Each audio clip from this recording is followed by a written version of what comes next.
Right, it's a wonderful and a bright new day. And then on Yanko dia maye and na can we say we are still enjoying the fresh breeze of the month of July. And coach should be outside because it's on Sunday a 13th.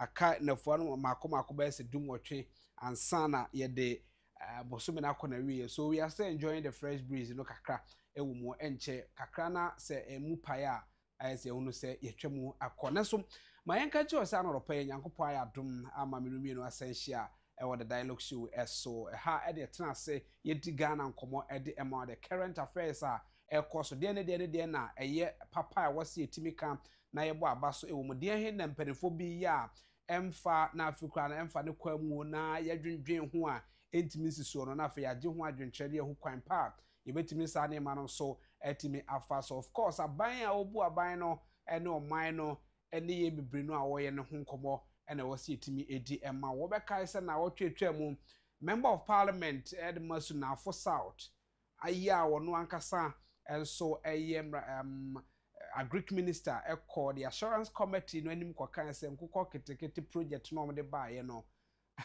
nkukọ na nyinyi na enso so timamufuo wo beneficiaries wo nya nkukọ ni bi no omo aku nkukọ na ewe na omo wiwi a na so mkonwi a no ma send hu videos dia ma no you ask yourself say that is not the end product of nkukọ ketekete no aban de ba ya na na omo mpani o se oban na adwins obesere say branch executive fo nyina do omo be hye mo kai sa statement no omo do omo be hye mu nti se nkukọ ne to a na waton kosua no wanya sika se nso mu dia aton so a na wakun nkukọ no is not so se obeton wo mo so be kun mo sa na nhyehyɛ no etindi se ne nkukọ no ye ton mo na ase ye kun mo a wo be the problem no o ye ne mparifo be di hu komo na afi ya hwese policy bi ba na ye tena ase o se etimi trans ne hweba bia policy no be wakodu ne mwa e de be boe no so afi ye mpipia manyuko ne nra ene ne na nsa da wo kwa abato so of course abato de ba pensi kakra ebeba ebi baaye de baaye no ye de tete party mu ana de baaye no ye de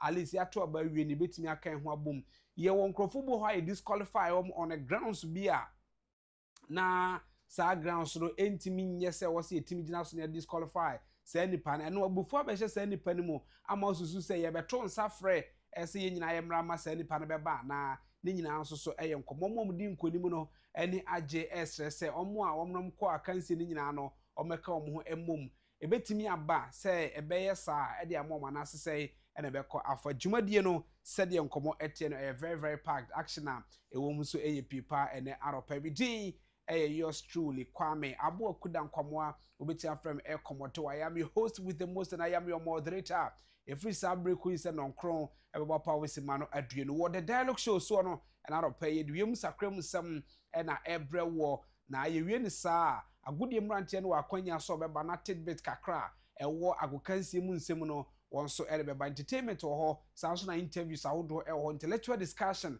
wo ho dwumadie ne very packed pa nyasem kuma na aropai yamfa sedama de aseda se no sanso no nkuto no mankwa wese a edem ne kikan wa bia ne ho etu anopa bia etese yeminu mienu ya sede de se wose de asedama na ade achi wose ye de osoma ye adwuma no nti na menu mienu ete asa okenkan sam 104 a eduru ba bia wose menyankopon wose de onwuma si do so fa na sunyansam na wo ye ni nyina se duru nwumra modoma nyina pie kopɔ manu aduane wo wonsam wode mo de taburu wabubom edu machi na emme wo mkra na sade echi a omutubutu omatu nipa friko munwuma so eno munwuma hokosi sade besan asabim so on that basis no ena ma menu mie no ade echi a ye sorry eba nwuma bia etese eso yemfa sada no emfama erade enyankopon yen kan chede se ja osro din wonte wa henimra de openye ho asase so se de osro ja mamedada aduane na mfa me fom so fa chem se de me de che omo amofom me mfa me nko so him na yimi firi musom na wona ahenie ene tumi ne no manyam eye ode da enye ho agidifo nso nye so se amen na ebeye ho ede amame no mie no ene arope se de ya na yehunu no yenkohwe se yen pledge no a abena benyina na ye kande kaka ye ho no ewo ho ne nkaka na wotwe mu nyina enti by the power lavished on me as a moderator I duly declare said the pledge.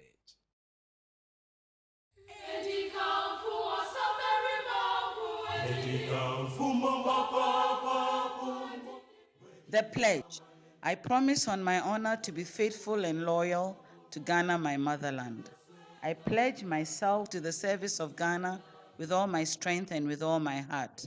I promise to hold in high esteem our heritage won for us through the blood and toil of our fathers, and I pledge myself in all things to uphold and defend the good name of Ghana. So help me God.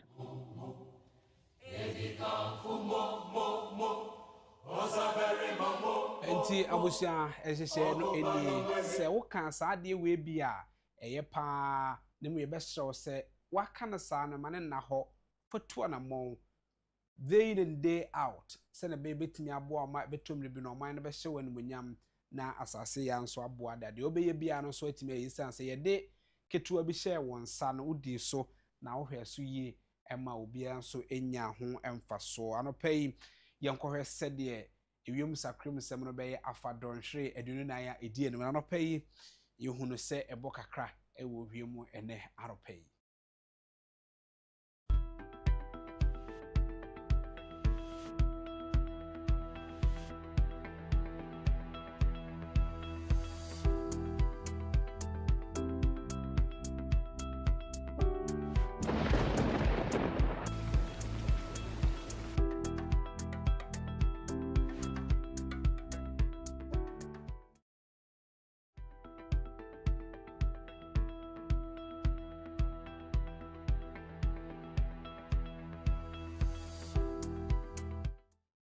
Sɛdeɛ ewiem sakram sɛm no yɛ afa Ghana atifi fam no hɔ bɛkɔ so a anya nsuo kakra grada enso ɛwɔ wɔ mu ɛnɛ anɔpɛ yi na afei ɛda no ɛkɔ anim no yɛhwɛ baabi de sɛ Ghana yɛ mfirifiri fam a ɛhɔ nso nsuo akra ebetumi agugu ɛde ama yɛn na ɛbɔ kakra mununkum kakra enso egyina baabi a kwaye bretu mepɔ ɛna notan ɛwɔ ɛno nam so ma sɛ ohwɛ adeɛ ntentenso ɛwɔ anim ahụ sɛ da ehunu akyiri kra isan ɛbɔ kakra ɛwɔ ewiem no na afei ɛda no ɛkɔ anim no yɛhwɛ anim sɛ wia kakra enso betumi ayi ne ti ɛde ama yɛn efiti awia bobre mu ɛkɔ na nwumrem no yɛhwɛ anim sɛ nsu kakra enso betumi agugu ɛwɔ Ghana yɛn mfirifiri ɛfam afei atifi fam no ya na wakai ahyɛ no so anɔpa yi yɛgyina mmea bi de sɛ aflawo ɛne ne mpɔtɛm angloga ɛnkran kaasoa ne mpɔtɛm no ɛbɔ kakra ɛwɔ mu nanso nsuo kakra ɛpetepete nsuo no a ɛpetepete wɔ hɔ no egyina wɔ bɔ bupɛn aduanan etibia wɔ ɛnanɔpa ehunu sɛ ɛbɔ kakra ɛwɔ hɔ na afei nsuo nso kakra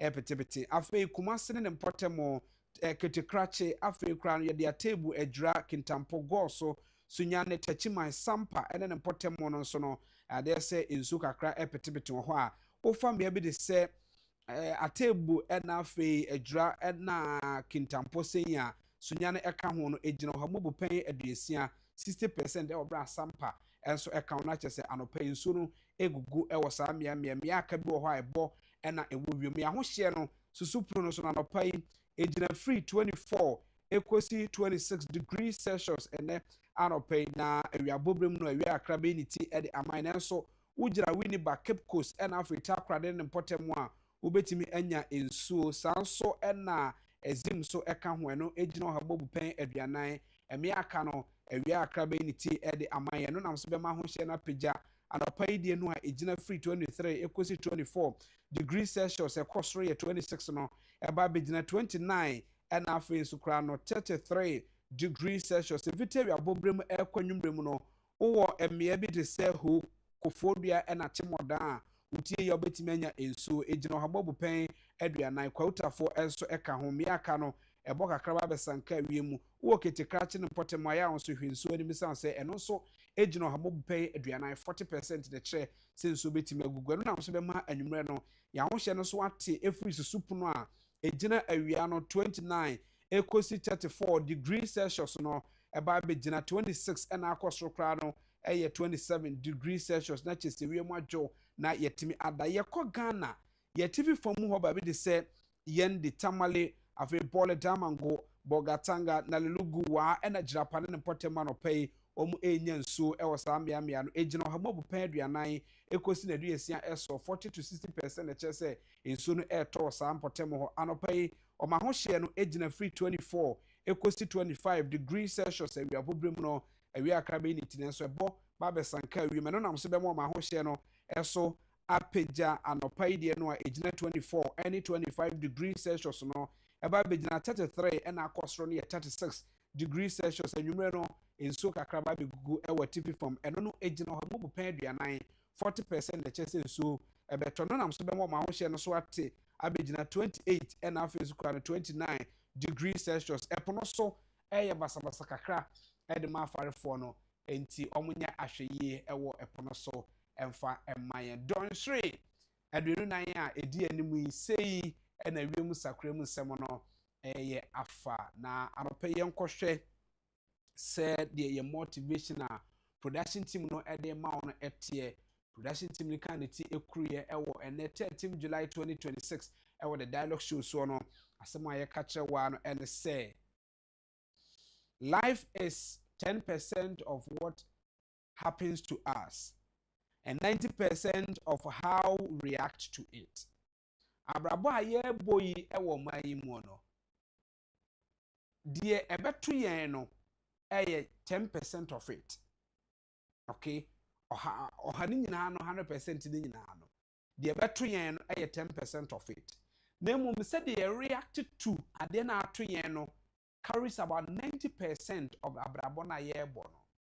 Enunti ya na empempenso bi duru a ye fa niema ye ya na fe bi se ho se ya na yesi mema especially ma so mema so mema chitu on ma so atiase mema bi anka no kre mema bi a papa ye ba kom whatever the case may be we can sa but bi sa ho se mema bi anya ya anka be kan no kre okay bibi bi ebesina na bibi ebeto bia no betimi abọ no yere ana so ba ono no ho amane but bi sa wo say ye bo ba na amane a how oba no react to asem no ya bo na amane na bema say ne pam no tware no kra me na nka emfa nkyere wana me na mmoso ugina say akoye ne secret so say ye ka kire wa it is the 10% of the ye ka kire wo no 90% ni gina wo a waje asem no so ne how oba react to it and ebema wahunu said the situation no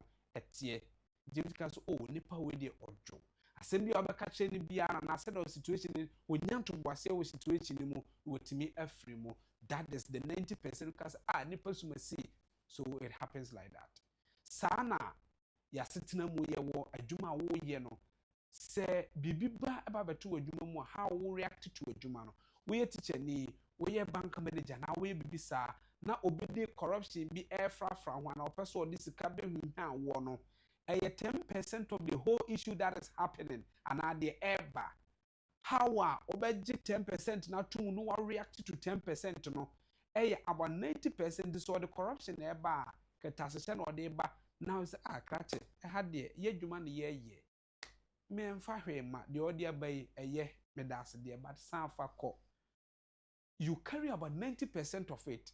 Whenever ba so no na obi mfa sem bi ma meto so ba we kwa de ade ne ba ye no waje ne fel so ko a de ko whenever ba so no na sa sika oje ye no adamude no oje ye no e do how abrewo. That is what the production team is telling you. And it is a teacher ni a obeheno na akwada bi na ofotofota wanim anase wo ye ya wo influence kakra wo bibi so ebetimi de ama yenya bibi wo ho a on na say nipa no oba or fatafata ho ye kakra so it is 10% of the whole issue but how we react to so obeji say nipa na tum bi afa na kwan so ana afa bibi kwan so no obeji atum na na ye say aduma no it is about 90% of wo to say woji tum a 90% to enti asemba pekas teacher ni mua doctor ni mua ebi a politician mua MP mua so at I say na bibi ati why so that is what the production team is telling you say life na ye living is about 10% of the actual year but 90% of how we react to the actual year no and make life no a life and opa ma me na say waji ensem na tum na so dwendwen ho agu kan sie mrante no ba na afi oba be som ya gudie ekwa so san say all work and no play Miss Jacket Door Boy me din yours truly Kwame Abuaku dan kwamwa in a minute you enjoying na asante eboa ewo the world of sports.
Right, I'm sure Brasso said, yeah, joining us Santia Buana or the world of sports, a try so. Work up while you're cutting bit Kakre, say, him for the lady goes current chat no, and then games, Benny games, Benny to draw. I can't teams and as a country's best saying, and I work up arena no imo. Then you know, Santia Bua, Eddie a brain, and that matching. Boko dear. The radiasi. The radiasi. Pay a brasso say, your boy catching, cause me more the technical I know. And me who near my ecoso the world of sports. And then my young share a dear and a one can see more between the day who come on pay. Well, Etiawa as I share World Cup and a focal point. Our sports must even though Wimbledon tennis ecoso my Janik Sinner a winnie a Wimbledon back to back and no our honor nothing so a year money there no so it was all check affair check. Oskova a winnie a year tennis Wimbledon a man dear. Now, if you come to the World Cup, what an amazing quarterfinals and yenyai throughout the week I de ababedu and na se say the akwakosi and say Argentina ebeshia England in the semis. Na Spain and France and so Asia in the other semis. Spain and France ebeba so ochina na eye Argentina England and so ebeshia Wednesday. That's it for parents no. Now before then Argentina they've been stretched throughout this tournament about knockout stage from Cape Verde about Ababesi Egypt about Ababedu Enra and Nansa Ahumachin. That was early Monday morning and a Sunday morning and Argentina and Switzerland. It went beyond the 90 minutes extra time. So the no nature said you can't just take your eyes off your screen when watching because end-to-end stuff. The resilience of Swiss national team after they were down by a man. Bolo enya red second yellow resulting red card and Enema according at the moment. Eventually they lost by 3-1. A stunner from Juan Alvarez and Koma Yetiti from Mumune say the big boys are in town. Real Madrid. That is Omo Eba Betono. We will discuss that after the World Cup because Niema we see behind the scenes, there are a lot of things that is going on, not just for football purpose. Spanish football, per se, or maintaining certain status, our world football. And it's one great talent, our honor, a beko another league. They want to block it in a way, to me, I said the Bay Omo League will be up there. And to World Cup matches there you see on your screen. Mbappe versus Yama. It means Barcelona Real Madrid the kind of stuff been our honor. And Leo Messi versus Roy Keane. Say acquire me, Roy Keane and Jude Bellingham. How many and but when it goes beyond football, politics, everything is involved in Argentine game no. And now Obekai 1986, the hand of God, Goa. Diego Armando Maradona Esheye.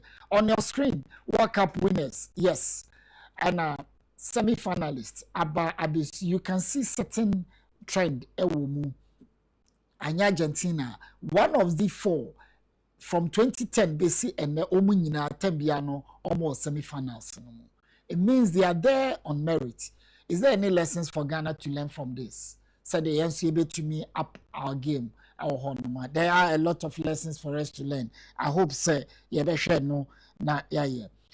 World Cup no so far the Akwakusi no semi-finals France versus Spain which is coming on tomorrow na Argentina and England and so ebeba so Wednesday.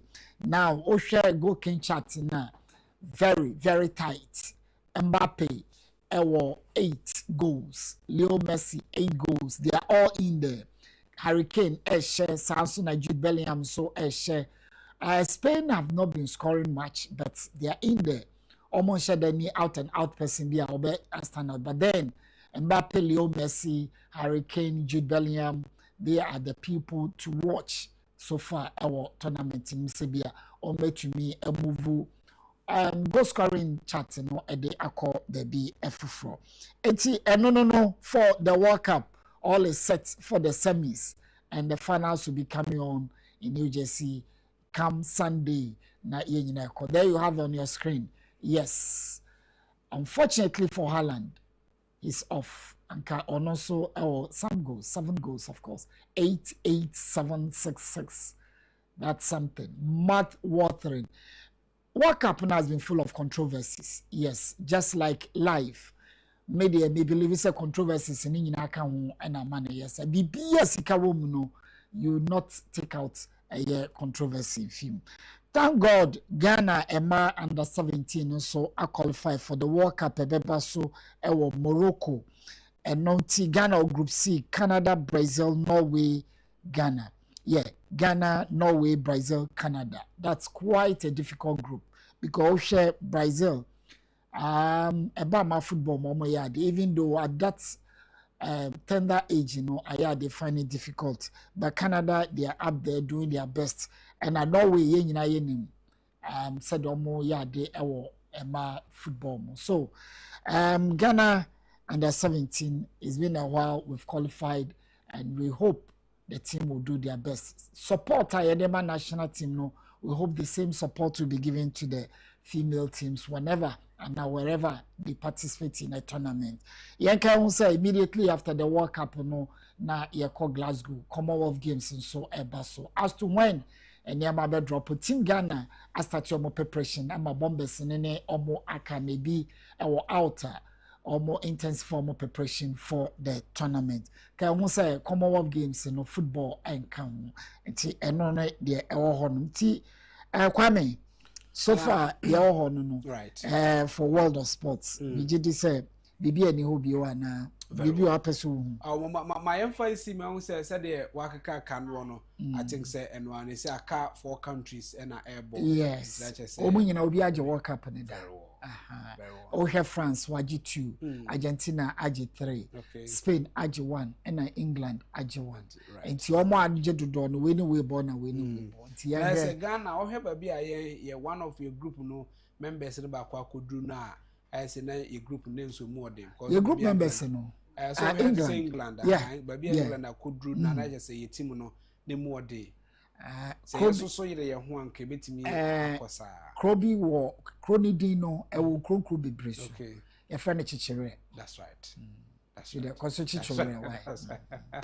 I mean, I say at the Arope, the dialogue show is so now Santiago and our tenant can the world of sports, so the sports are back now. Yet, Arope, young breakfast calendar so when it has said, and then a July bosom in there toss to do me and san won't film pino any Edwino Ensia. Right, Mamma Enqua Homa so na meaning como be emra no pay brand I'm a bobo. Yen some we be doing como swatch on me kaye. I catch us and no emra she be dwani now or no German now for South about to empesia so now we minister for a Greek. Echo the assurance committee a war emra she be dwam first year friend the government assurance committee.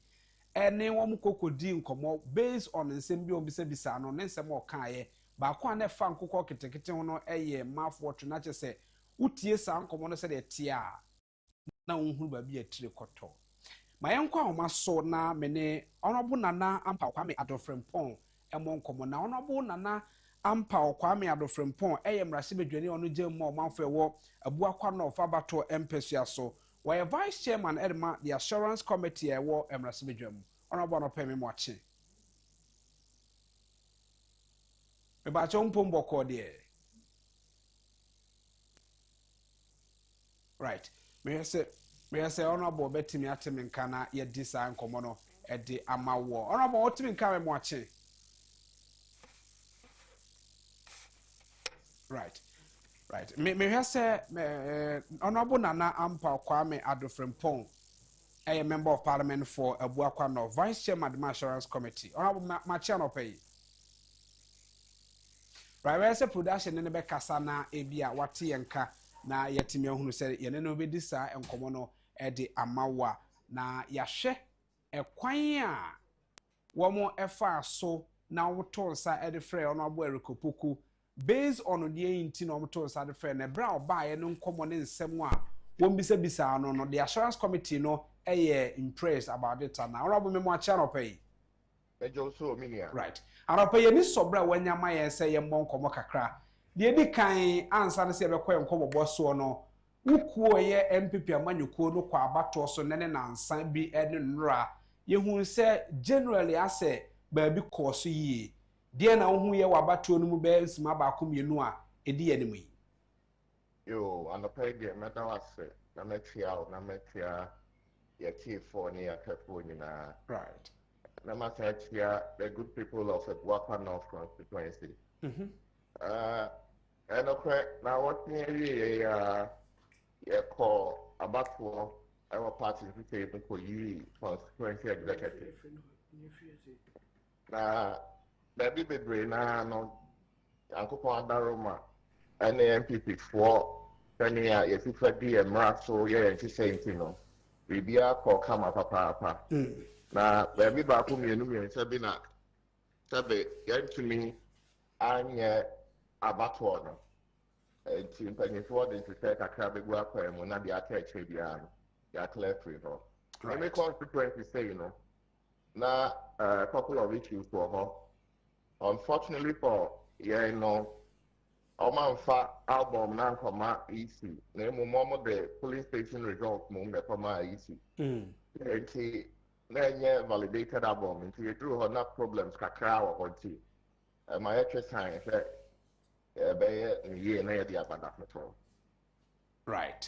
right iti mefa ne se de ye kan ba bia ye to aba ne dru ye ana se ene assistant now no obi ka se obi enni abufo bi hye ne mu a enti e ma party no nka bomu o person ka wo ye no enko based on the wo kan ne de hu ye wabato mu democracy sabe abato kwa you either win or you lose and I think including the Democrats in TSP kebi ma min kebi afe eti menyim ni se sabe obi akọ election no lose we party mu sabe ya de na so after a while you na healing about together I don't think say constituency election will create any problems for the party rather no we intend to unite and then move on to 2028 right yamra se bedwam a wo hobie na wo ye pani abedi akire ewo the assurance committee na no ada so afo a wono no hwe arokocha ensem so ba manim ene obedi enkomo we bisa say what was the basis of what on side friend no yo minia parliament wo committees ahodo bebrea that almost enyuma ministries and agencies na here na assurance committee adumati true ne say oba be Ghana for bo our parliament so obedi djuma sun bia ma oman no na say emre no so me ente ho hwea ye to nsa de trel say bra na ba be secretary say be e boss how they say Ghana for parliament no bra na be mind the boni friend update and as a challenges in here want to me execute here right na anu ye twa no ye tun sa the prime ministers ahodo bebre ye friend interior minister ye friend minister in charge of climate change and sustainability ye friend a great minister ye sign friend local government and presidency minister eti amiza enum na ye interactions no ye edibuso mo say be munina no waka ABCDE na the okay ahena say asem ni gina eti adwuma powers our parliament bi amanye say ye ne omudi nkomo we nyina wie a ye back to the floor of the house ne may inform the entire house say sabe minister asem o kan say no o say ha ni gina e bia watimi execute e bi nso so challenges ebi nso so a asem na kra beginning na nye sa na na senk o kano right ebra honorable erikopoku kan kasa no mo bisa no de nkokon kitikiti project no o chese enkokon no manyi from when na ye de ema won besi bade sa mo manyi na so beneficiaries for no asha say we nkokɔ no omo policy omo de bae no na policy no detailed about nkokɔ ketekete no omo say de yede. Okay, okay, Ira Erikopoku, Minister for Agriculture. No patches a part of Feed Ghana initiative now on the Aban. Right. And now for instance, not the intention, even at the pilot phase, you know. Now my intention is to make creative wealth by way of creating jobs for the people of Ghana.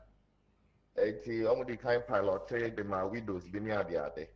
But then it through you know at another phase of the project, you know. No one say Kukwana, the man say enya said the fa X near there and Tom Fan Piscano. Amount for the Kukwana Pomanu. In fact, okay, you know, some of us were surprised because me at it one from memoir and this in Panyfu deny saying no credit. No more deny saying no credit, and could be anywhere a dear pioneer. And so, Minister Namubaya, no, obey a dance here, sir, or when you have videos, nay, messages, nay evidence, be a church, and Kokono, the bass, Ghana, mine, beneficiaries, nay, no more from Pescama, or Mahoney, or Mabushia, then creative jobs, no. Amari Hukunina. We get not the same kaka, a mudri and ye pa. Not and also back first policy now on the buy, no. Oman said I educated Ghanaian see my auntie asking.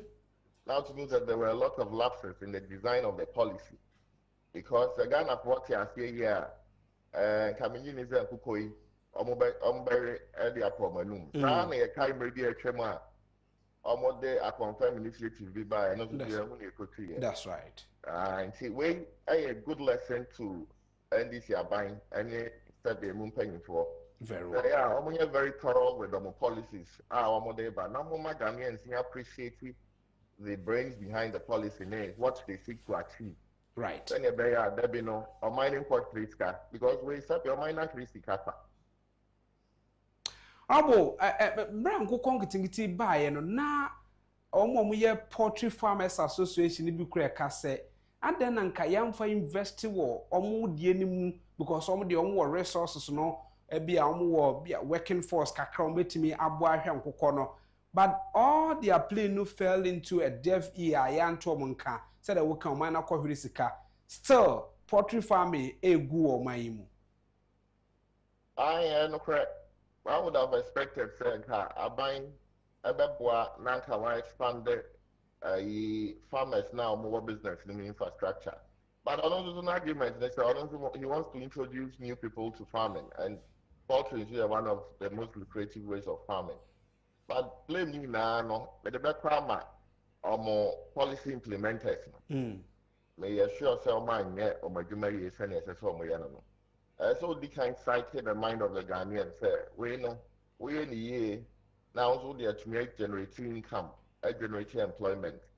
But all the commanders are taken.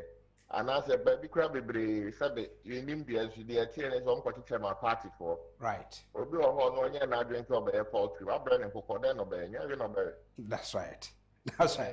I mean that's your pay and I wish say baby our corner so no I want to know young poor background too. Now do I could do na bibia eboko e won pese aso da seropai yo miss me da mas pass my friend right I will say apani a otese no di nkomwe e ono bona na ampa Kwame Adofrimpong we a member of parliament de mo manfo a ewo abuakwa no fabato empese aso na we vice chair edema the assurance committee e wo mrasebitwam na otie said the nkomo e ko nka ideally ni papa mu a saa nipa ye de saa nkokɔ nyina ede ma wo mo no nka bia ye nchemu be se miensa na ye pilot ewo regions be se miensa emu enti bia nka ya ye bibi kakra bia omo epese constituency executives so police station executives so se branch executives ne de ma omo a ye nka omo bia be nipa miensa na emo makokɔ no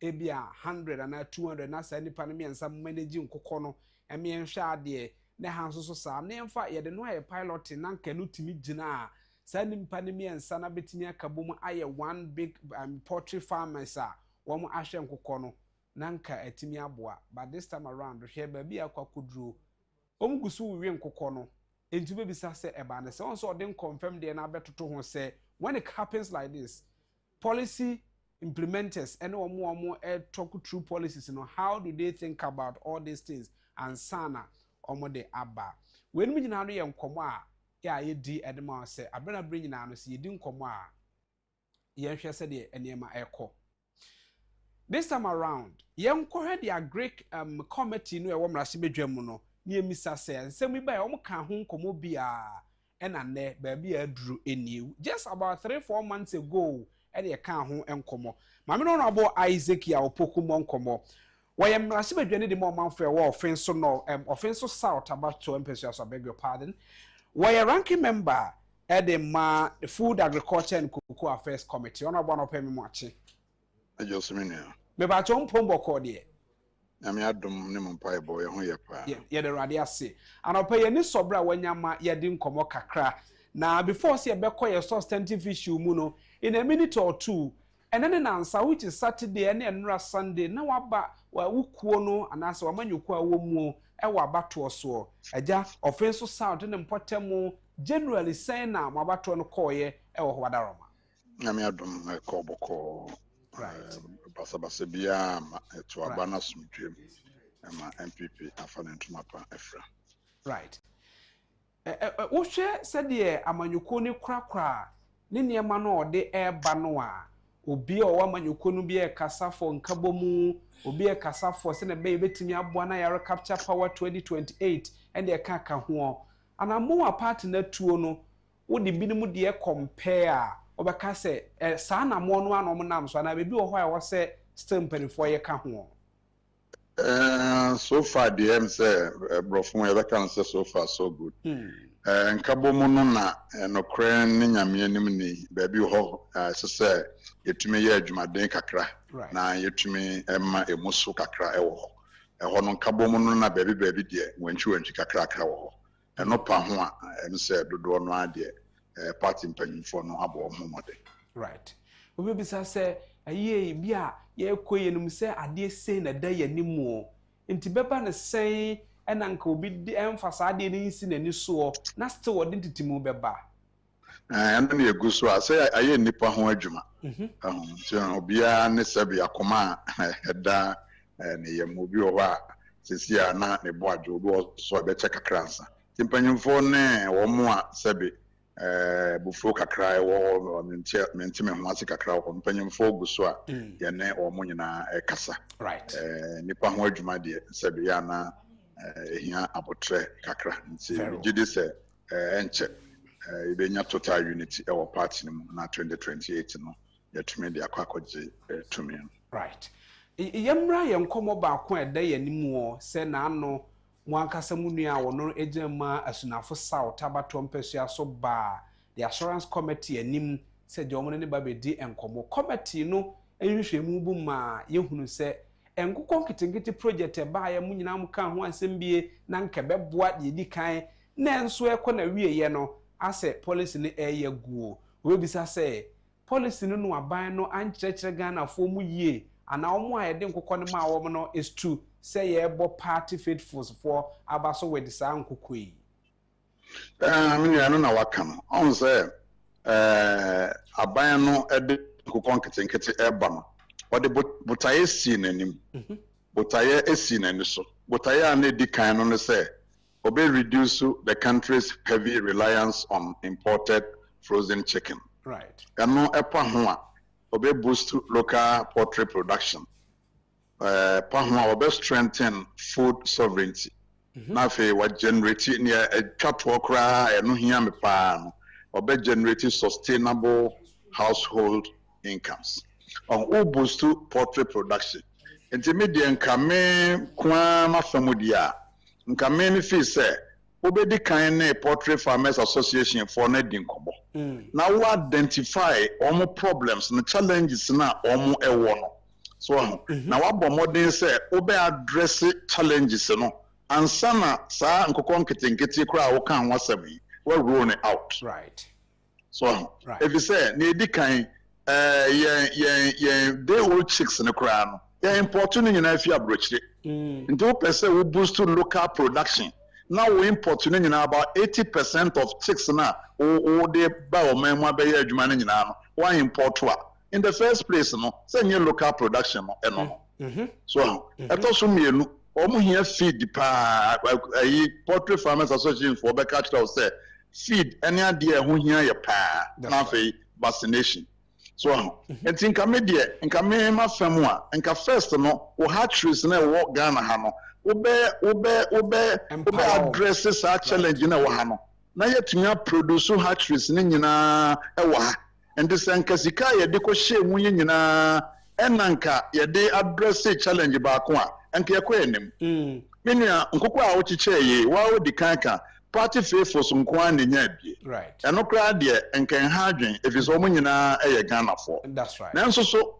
me de me constituency e ye mfato ho a nkoko ya chiche ye no nya wonya kese pa enya 15 nya wonya kuma pa enya mienu pe on the average no hwe mu na o kan nyina bomu a averagely no omunya 3 birds per beneficiary 3 birds per beneficiary na sabe o pese wo hye me nkran o pese o kire me sane ye nkoko no ma me nkoko mienu nkoko miensa pa e de na me de beye right so and the program no and as initiative no has been overwhelmingly successful no na ya me nwanwa the objectives now was set out ya me keka ye no ono a me kire yen say emudie hen en wo matumi achieve emudie hen so to make kire say bia objectives number 1 ya me setting out yi en na ma achieve over data bia mai enkoko a wo de ma ye no 80,000 3 million birds now we distribute to you no emu sen and the survival ye esa wo this data no eba na ye hunu se kokwa medical ya bontin nyina no yetimi raise we num say ne kodru maturity ntimi success rate no ye say what you anya nyina so na the following year na we san roll out na bia mortality rate ne ba form a waka say why improve on the success of the program right over data bia mai omo mienu no miensa de ma wo mai omo afro waka kire wo say omo kumwom na awe eno na code eye assessment say successful no ana right awo baby say na be ye bi nto aso bie mu no ka ye task the agric minister na say wo mo makunkoko ni nyina no a wahunu ene hu videos wahunu no obi en chiro me san so ma say o man ni sika da bi unza utie minister o say o ma wi ne kura no eye sir oh me am TF no so o ma wi ne kura no eye na be ma o ma develop taste for locally produced poultry so o say o ma wi no kura na ye ebe ma o mo interest o mo taste for the locally produced poultry no akosoro so enti o ka say minister no enkochi o mo a ene de on fa nya adwen kura so na o mo wi na o mo develop taste for locally produced poultry no o mo wi ye no sen ena o mo ka kire minister o mo ka kire o no mo say ede no mo say anya de eno kura na say to me ye ho assessment so say on the scale of 1 to 10 nkoko na ye wi ye no na ede anasa na enyono na eno nyina na wo de ye assessment na menye ne say na we ye the primary objective say we koma obi nkoko na say wo ye nwie na wi dia na wo sustain poultry industry no anything how do we just oppose say ye wo enkoko omo ye Ghana for enkoko anasa say de wo kan locally produced no because say the odi kaka enkoko ye kra o de o chicks in the buy feed ye di mo nyina no nye Ghana feed ha de ye no ye kra ni nyina na de ba so still it is the important one na ye ana ye say no say o person ye create jobs so sustainable household income yes and so create jobs e wo ha na wo kra nkoko mai afira brochina aba ye feed nyina wo kra aba ye vaccines yi dodo na wo kra aba na wo create jobs no ne sen right eno na make say enka media me na nka me tu aban ne fo a nka make say problems e wo industry ni mo no ye addresses our challenges no enwie ansana ye be roll out initiative foforo bia ya ye right enia adie bia eye free bia no eya na eho ye nhweso yie papa ye nhweso yie papa sabe wo de nkoko mienu abrɛ me wo so de abɛkyɛ me so aho na nkokɔ no menya wo mo sen menya wo mo free range menya ne semi intensive ana say menya ne intensive menya ne den nkokɔ mienu pe wo adaje be kura ne menya de ama san nkokɔ yi ndi se ne America no nka challenges e wo industry no mu no ene ye tro ye bo ase e addressing ni nyina kama e ma no e free wa na nka afei na bia ye be pe nkokɔ de ama nkrofo a na nka me ne omo ya adwen eno kura no nka me de ama adwen be ye me say we shouldn't spread too thinly. Once then 3 million and I buy Ghana, yeah, 35, 36 million. And to one person who boa nipa now see who person who boa will be our Marco Mienua. Who impact be right. And think Bianca every district be no, you to me identify nipa ka crave be 5 for cry. Now you're training 1 year. Right. You're training 1 year pa. They catch almost say. Ya de bosia say ene ye de mawo na fa koye o portrait ne ye training wo yi o enti wo ye wi a ya ma obi amfie num amfie du exka na ye de amawo no ba betuaka right enti adwuma bia wo ye bia no obehwe so ye wonim say bosia no akwakoje ene ode ye oba be ye big time portrait farmer so na wo ka se wa ma me kokọ mienu na wo de ache me de a say eye yi o anye yi o mewe right so Mama na say ewo sa nkomo no so ye koso koye ni mi ye nya nkomo die policy ni said ba bia kodu no die na ye say gua na agu onye sa he said no na a portrait farmers association for a describe here no say abysmal failure a complete failure right. So aban sika and o ma say no o ma hye nyina akwa they say assessment bi any wa o mo beye no mo data bi abrɛn nti wo mo nyintum say program no anya yie so if it's a programming right from the word go nkokɔ nketenkete no kra no enhyen kran I to say 24-hour economy o mo ka so o mo de abai da bia definition ye shift goalpost no mo ba na mo say adwuma ba ko ye be run the 3 shifts enipa mi nsa ene be ye afei de ekowie ya market ene yesisie yesi market ni ato ni din say 24-hour market eno job be ne be create so the program no ye nkokɔ nketenkete program ne de in my opinion no is a failed program. Abisia pani a otese no twetwe nkomo ye honorable Isaac Yawopoku where mrahye bedwani a wono no ogema offense so South Abato Mpesa so ranking member Edema Food Agriculture and Cocoa Affairs Committee yebekọ MPP amanyuku na nkasa emu na afe ye ne era kofi edi enkomo production emfre kofi ma na afe minwie me nkomo nyina na yemra medi nkomo ahodo because production kram ya ka che se mame e kakra because mame a minute ago na afe ye ntimi mra na afe ye ni sa enkomo no ema osisi awo na two television so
Tamsiam yan for entertainment in twam na fe yan santo adwumadie no eso from Asija Winter se Asija Kwaba. Yeah.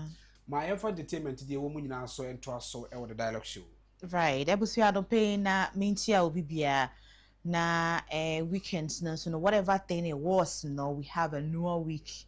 I shall say, and then I believe so this new week it's going to favor us all. Asija Winter sending me the entertainment a bit on dialogue and opinion.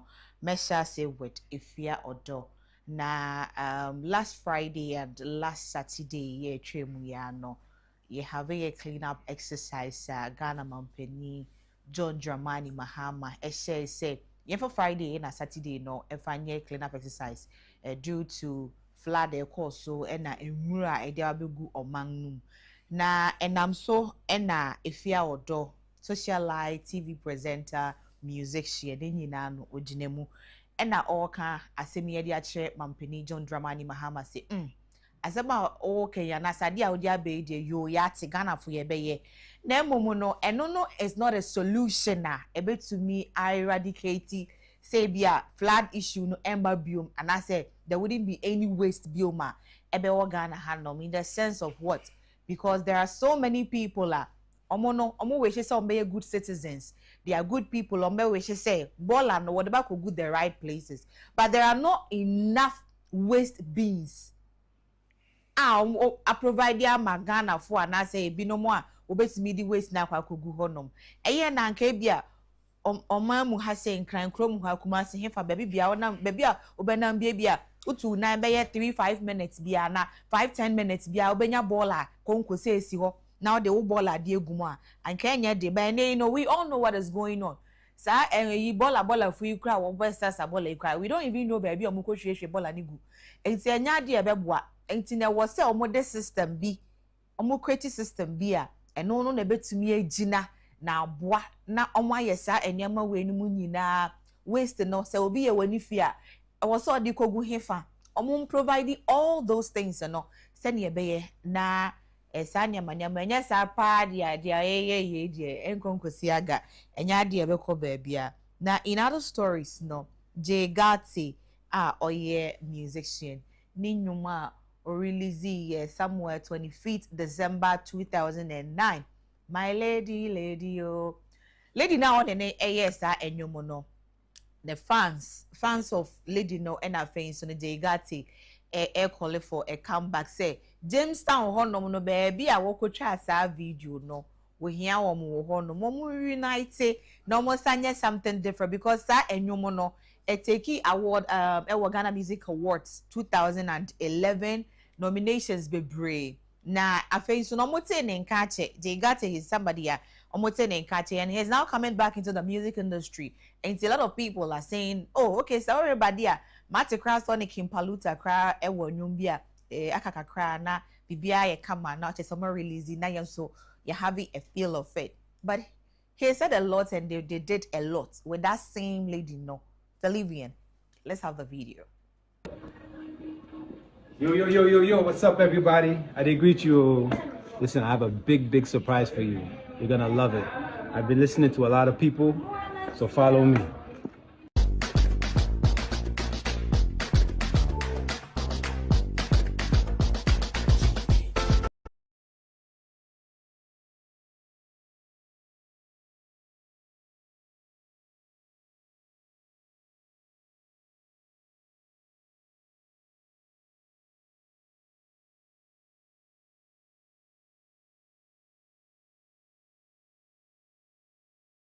And she had some beautiful weave on. So my senior brother Joe was like, no, we want it to be natural. We want all the kids who are in school who have their hair short to be able to relate to the model. So we asked her to remove the wig or remove the weave. The director OG and Geo, famous people, they were looking at us a little funny, like, yo, are you sure you want her head to remove the weave? We said, yeah, we are sure about it. And that was what made it so fantastic, because people could relate to her, you know. Right. And so she has some magic, so we had to come back and feel the vibes. And you know, first of all, big shout out to all Jegate fans. I get hundreds of messages about this, my lady. All right, so that is Jegati and I think so no Falavian lady way. She came all the way from Tamale and Oba Accra Hanum Sia on waiting me about very creative and reunite. Now in other stories, you know, so no Keche Joshua and so Edina Noato a cleanup exercise here. Also just last weekend, no. Now a lot is what he has also said about it. Let's go on a screen and have the video. Maybe a cleanup exercise, you know. We've done from the lakeside hills. So let me so me should I drive around my head because you know the advocate say in and say me should have fat town me yard. Hey, and then if you know, and then me there Ghana for ebi me if you know a high grade, ebi me a fee high grade extension. Hang of fool if you watch if you dem odugu pado. You say ebi mo bedroom na de, ebi mo hall if go to if you go find Jeff go to hey it's not today Ghanaians. I'm sorry for those that lost their lives and those that lost their properties near day. Nyamin shomodin. But the insunu tofi ebia no meda insan suna se. Wama obi adne nyu adu se no ye fi we choku got so many people say Ghana fu say the make day Rwanda wonye clean sin you know. Dabi but one day we will be the chinga for that tell you be hu. Hey President Mama, I don't do politics but I love him. Me so ojina go to woti na President Mama na de nkan oba foni hwim do bon de eye na today na de high grade sense. If he adi we odo ye Monday odo ye compulsory every weekend na Zoom lion so see go to be bremo de fini gugu still gugu got na no Zoom lion cast one is a crown na to crown one saw every weekend one na nkofo adi we ye fa ye man ye habit e be nti feel even so tene feel kuni pe fi say Jesus Christ God be be fi and then kofo bedroom if you want to pay fi if you dirty people. Afei so bisakede nyumtuni bisakede ene sa momo frosted CB enya inkitaudina. This one no is a call for action and everybody out there no I was so who say obi no it can happen to you even though he's being sarcastic. Let's go out the video.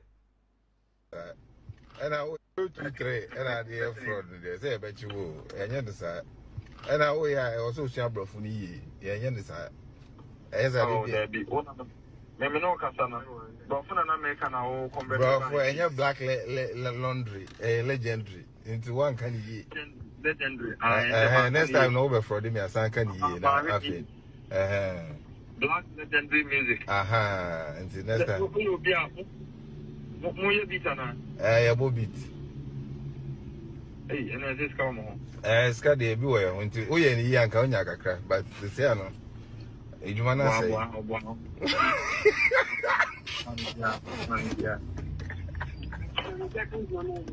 mama me let's do to interview why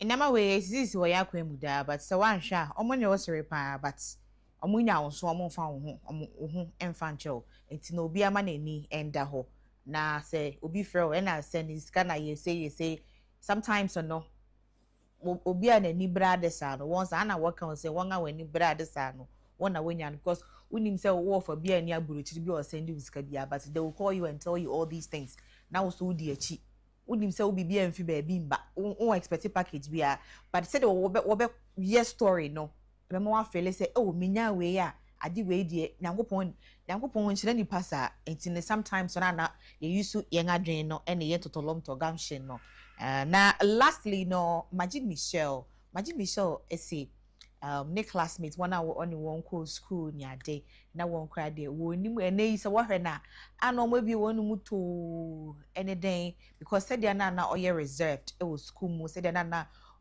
ono ni nkuto sometimes said dia na oti was school mu no enti na obi akrampo anda anwe ne ho say ene no obenyi babaye actor na we no ye will be ewo ye mfi efim ye ma ye nuanum binum wo ho no mo ye very reserved omo mpekasa me say that's how I grew up in obi ana even when you call my name cry me just so maame ana papa cry no na ye me den papa o friend me no an say me ba jolly sa say dia me bie ma no aka yes cry na ye me den but this is me here. So whoever na say akwala bia said your tibia and I believe say whatever thing they would want to be no they can be it doesn't matter how they are starting with it. So let me end it here na dialogue na me also those one pay send your be na you bet me ni na ba so mo CJ went send me I love you guys. Bye. Right, I'm sure. Yes, I'm more quite by me from run to television so. Na yes, yeah, the coin people man you couldn't na Agyapong come kakra and the afar battle or a 2 year no but Diana yensa antimi anka Kofi Tonto say yenyanwa ye den kwasa nkomo no so aba beto so but aropa yenkwe breakfast calendar no so den koye said calendar no so etie ene aropa na ye joda July bosom ne de to so dumi ensa wo fi mpinu anu aduno ensia emu ene ka ho ye twa na makomako 13 days ewo the month of July emu na 18 days more ene wo hode ma the month of July ekwa na ye twa wa fi mu na chese ye twa 194 days ewo the year 2026 aka 171 days and sana the 2026 no so atimi akọ na wie don hwe ye twa no ye 4656 hours and aka 4104 hours and sana ye the 2026 no so atimi akọ na wie the 7th month in the year 2026 na aka 5 months and sana ye the 2026 so atimi akọ na wie 3rd week of the month of July 2nd week na aka na saka 2 weeks no na wo ho edema July bosom na sana ye de akọ na wie ye ene ye de edikan ewo na wotwe tosom yensa no emu aka na fu ano nan ene wo ho edema July bosom na se wudi awoda ye fa kwanya we so ene hawa enhye no etie no yen wish you a happy glorious birthday na yen kai Major General Henry Kwame Anyidoho, that is father of Kwaku Anyidoho ene na woda ye kan ye woro team July 1940 it is some penny and penny a wodi na woda na so also do awoda on the day of the 13th July no a one no AD awoda no ene enti ya no wakai enso atimi ahye no so mame enko na mene Kofi Tonto eni enkomo we member edma the communication team de ma MPP amanyuko no Kofi anope me mo ache amejoso via bokode yeso adom yeso ye papa na yenim dwumadi eda wani so no ene nkomo akra yedi ene anope ya nra ene nene nansa uku eye party no MPP amanyuko no kwa abato so January say na ohu abato no. Oh, I think Eddie Kamin chair on the I think the offer some of the challenges. In fact, General Secretary the statement to Ja Anope about a little over 20 constituencies and I know some challenges. Challenges in the injunction, some other issues. Issues need be a very unfortunate. Dimple alluded to arrest. But generally, no share about one I think the can say but there is room for improvement in terms of some of the challenges Right. So see ye ka say as a partner said that economy be and recognizing the defeat no a we defeat chess from this era no and a man say be etisa e buy tinka ye ko be etisa mu no I was thinking nya bibi de boy ho buy sa na economy no bi edwen no like say on this side defeat no be ka say all this some elections are ya omo no and the day maintain me ho ase ba when we are enti se munko na manya munko that kind of name no na wo so mo dey sa dem na eto mani say ya hwe yi amanyuko no conform with this kind of maintain me ho ase e wo party ni mu no about yanin pe what you know omo winning and one side na Ovi me do is na say aso kasa na retwa sika kra wada roma say oh cancer ye call prime na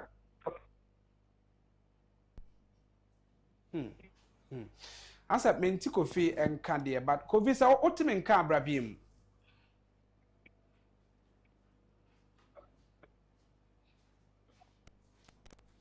hello yeah Kofi afede me te nka pa na mbisa say yɛkɔ primaries yɛakɔ to abayi constituency executives because abufu eba dodo no abie no ejina the constituency executives no anyhow no mura ne activities wo ho no ena na meka say na wo senka ebinim de saa de show mutrim se be yɛ all inclusive no mama obi akwan na nka yakoto abayi mpanifo aye wo mo.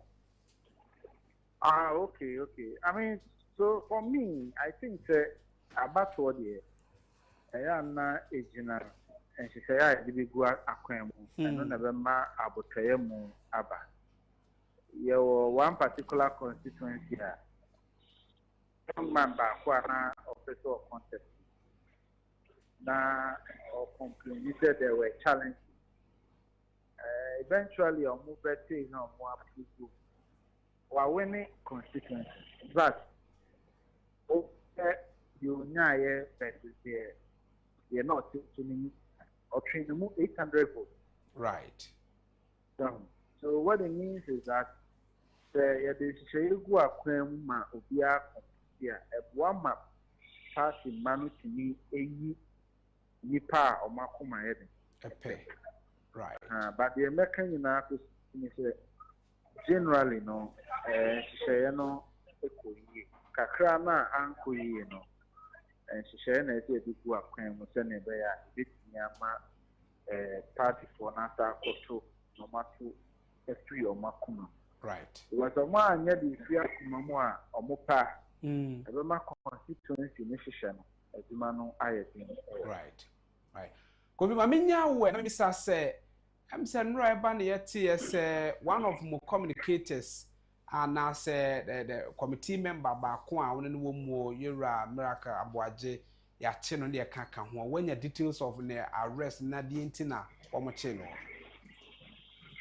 Some no ka say the reason why I say no in anopay na say the information but see am no ka say my lawyers for anya access to it yen say baby and could be na Other mamanya idea about baby de na kopote. So far the meaning to be honest need information but they see and say you could that far right I go fi mama na ase anopay na yanka se mri bi ba na ye hwe the decisions of it na no bedi hu nkoma ye ntwetwe na ase ba ma ye di san nkoma right obviously ameni kofito nto na di nkomo e we member the communication committee wo MPP amanyoko no emu na ye no edisa nkomo e wo net 2 television the dialogue show so eni wo he wa chebre no 11 after 8 no watch about pounds manu do baako ya santo ya krado yo ha ya mache iya nua boko de nyame adona nso yesu adome ho ye pa nyame ase yenhwe sede na obokrata no mu nsem ene nkomo etie na ohwe constituencies ni bia elections e fi ho ba no a ase omo afọmụ the team ne cartel na omo apesom do omo a ekọ so at I say because ohwe ba be de say asane man so across wa ebinum from position for different positions so a omo yo madwen so omo ba mu ne sideline e ama from the mahun list be omo the elected ones ni na aba meanwhile you don't have a communication officer. You don't have a deputy communication, whether the deputy is appointment, so you appoint the person in the kaka. Communication officer, omo yi woman about me say nipa mienu miensa bi pen and bitim say bi omutimi ko eko communicate be on mediums ahodo because they know a woman organizer and they or non akwa pre akonya first vice chair. Whilst I know a woman organizer kora want to cross or okita microphone pu e kasa wo dwabo kora seda. Nan campus ya say ni so onko first vice chair so what I say the chairman maintain and to maintain or no head the lives of Kofisin team and I share other guys ni be e wo ho a almost so akọ make some huge movement be a obi a no ye deputy youth organizer na me no ka say we deputy secretary e wo party no emutimi say na say cartel na nipa bi a wa meka ho biem was the then youth organizer, deputy youth organizer, PJ, and I'm saying so one course and so much to a body Tian was saying. Apart from that, in the day, said the crop of leadership now no more honor me to say Eric Inogbini or being assistant secretary. Ye can't home, but no, your deputy youth organizer, and I'm says our leadership nana. Yes, a casa can just about community be pen and so every wabeka they were all still within Omwa or my reading one to be cast. They disqualify no any day if I can be so I am an amano. Still, or you're not being so ma because oh here obi say the communication aspect and nipa me no pre na nipa me no e pre na ba ko afrim no wa disqualify ba ko na no ba no wa nya communication no person no be friend no be ka say na kire no. Yeah, some. So what I say, these are some of the things I can who say. Any panel, manakwenya, okobon ntoa, no wini a wini. Wini so. Ebiana na kofi ton to my example say. Obi ana ye pre or pre bi no kase de na emunya fine. Yes, but o complain ye na still omkwen or team comment ma ba 8,000 voter. Utimi say se nye kata bi na no person mo form ya na nka o ma ni film na je o ma na ne ye de no kasa ya nka ye na film ama nkofo ya na eko it just imagine pa 8,000 eto about the man no se nka ya de a mo ama na nko no wonko wini na nke du abato se ekwa koto aba bi se ni pa 8,000 no benya omwana Unya wonya kura bro so ya jam bi abe 3,000 wo mo aka so se omo nkoto Kwame, we MPP for about your mokotri. Ebi se kamia yese koko football bo. Unu enimu a yempase ma aha. Sana akwakoye. Nenso no ni nyina mu no. Mu a montimi enwini no ye besere se adwobrembra.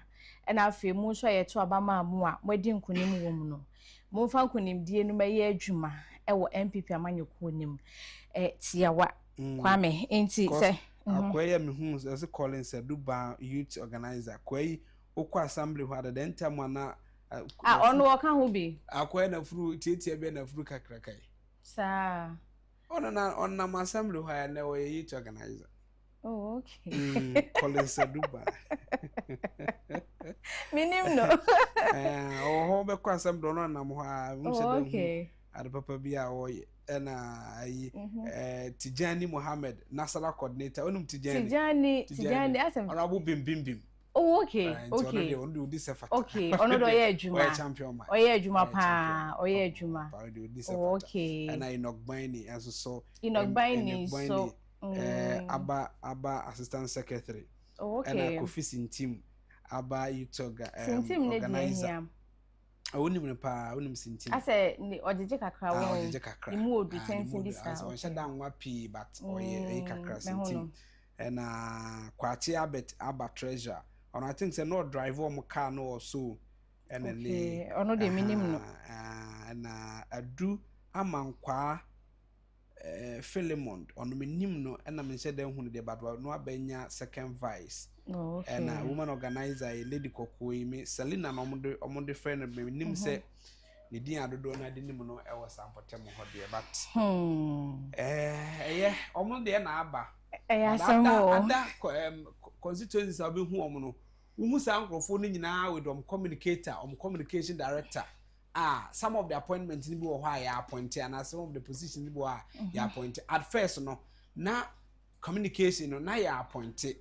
So okay. What I say, but emre course no so ki ento so aba na de obenya no emeye director of communication na fe ya to so aba na yehu na omo aka na ya appoint to but all the same omo aye adwuma na de omo anim say omo ye den omo ye and I was also we senka members of parliament one war constituencies ni nyina no ebe take keen interest e what this election ni mu. Okay. Because say we a member of parliament, no one take keen interest. Mu a omanfo no a obekwa akosrom so monto abama no. Ebi de constituency elections we hu abufo beto abade atia o. It especially baby a we MP a we winning with a slight margin or senka odo wani koso na mo hwe say bibia ye pepepe wo mu. Unlike asane man so across here ka ho asemi. The DC year or and they no na no we parliamentary candidate di ma NDC. Okay. Obaya to close about 13,000. Emma MP ninya 15,000 or so. So what I say, we contested maybe on the second or third time any. And this election be saying cost na one for near chiri. And we say be pepe ya mo bia kwenya because on the board no ankasan MP no or rep also. Okay, so nipa na wo kono e mananya na dwen so okwa protect no interest bi. Ne mo me MP interest ne say obia benya the playing ground no why then why ne de se na be ya e betimi so lose so okay wa lose o wini a wa wini munyina mo nka mo ho embomu as one party ma na mo instead the affairs of the party no ewe area because say nipa kakra bi ekoto aba no mo hwehwe ababe 20 something thousand say o munyina be kam ho na mato aba no DD 2028 it is say if it he kono nipa na bufo be hye mu a onkoto aba no entafi won be ba so na MP na wanya no for third time no anka woko nanimu no no asan I withdraw no asan ba no ba bi because what the sad we and I baby see shase sana adnokokoye a whole lot of issues na kokko so ewo constituencies ahodo no bi edi akire but the bin so we need de ahonso so ede eye na ne sakide ne koye den sana meka say ho de some disqualifying into o man to communication crowd ho MPP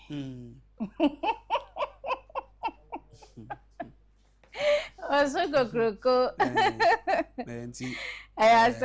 I'm yet to find out say omo call ya na supposedly say omo nyina wo honorable Ken afa na so support to Ken no ebi wini ya na ebi a typical example ebi a say domi kwabenya nura say no omo to domi kwabenya na nye easy high tense police ipa na no say baby omo to aba no ho police quarters bi ben ho enti enye de na ombenya policemen ama bebo eho ban no bedru ho no abekase na national election ankasa na omo ye na se edom ewo ho a omo yes ye hwese Paul Adem Opokumura no still maintain no first vice chair no obetimi maintain the position and na se ebi ati se the secretary na no so bae no omo so betimi maintain the position and ya hwe se ade na balance and asen NFT enti yamfa na bokata no to enkomo no so mi se kenken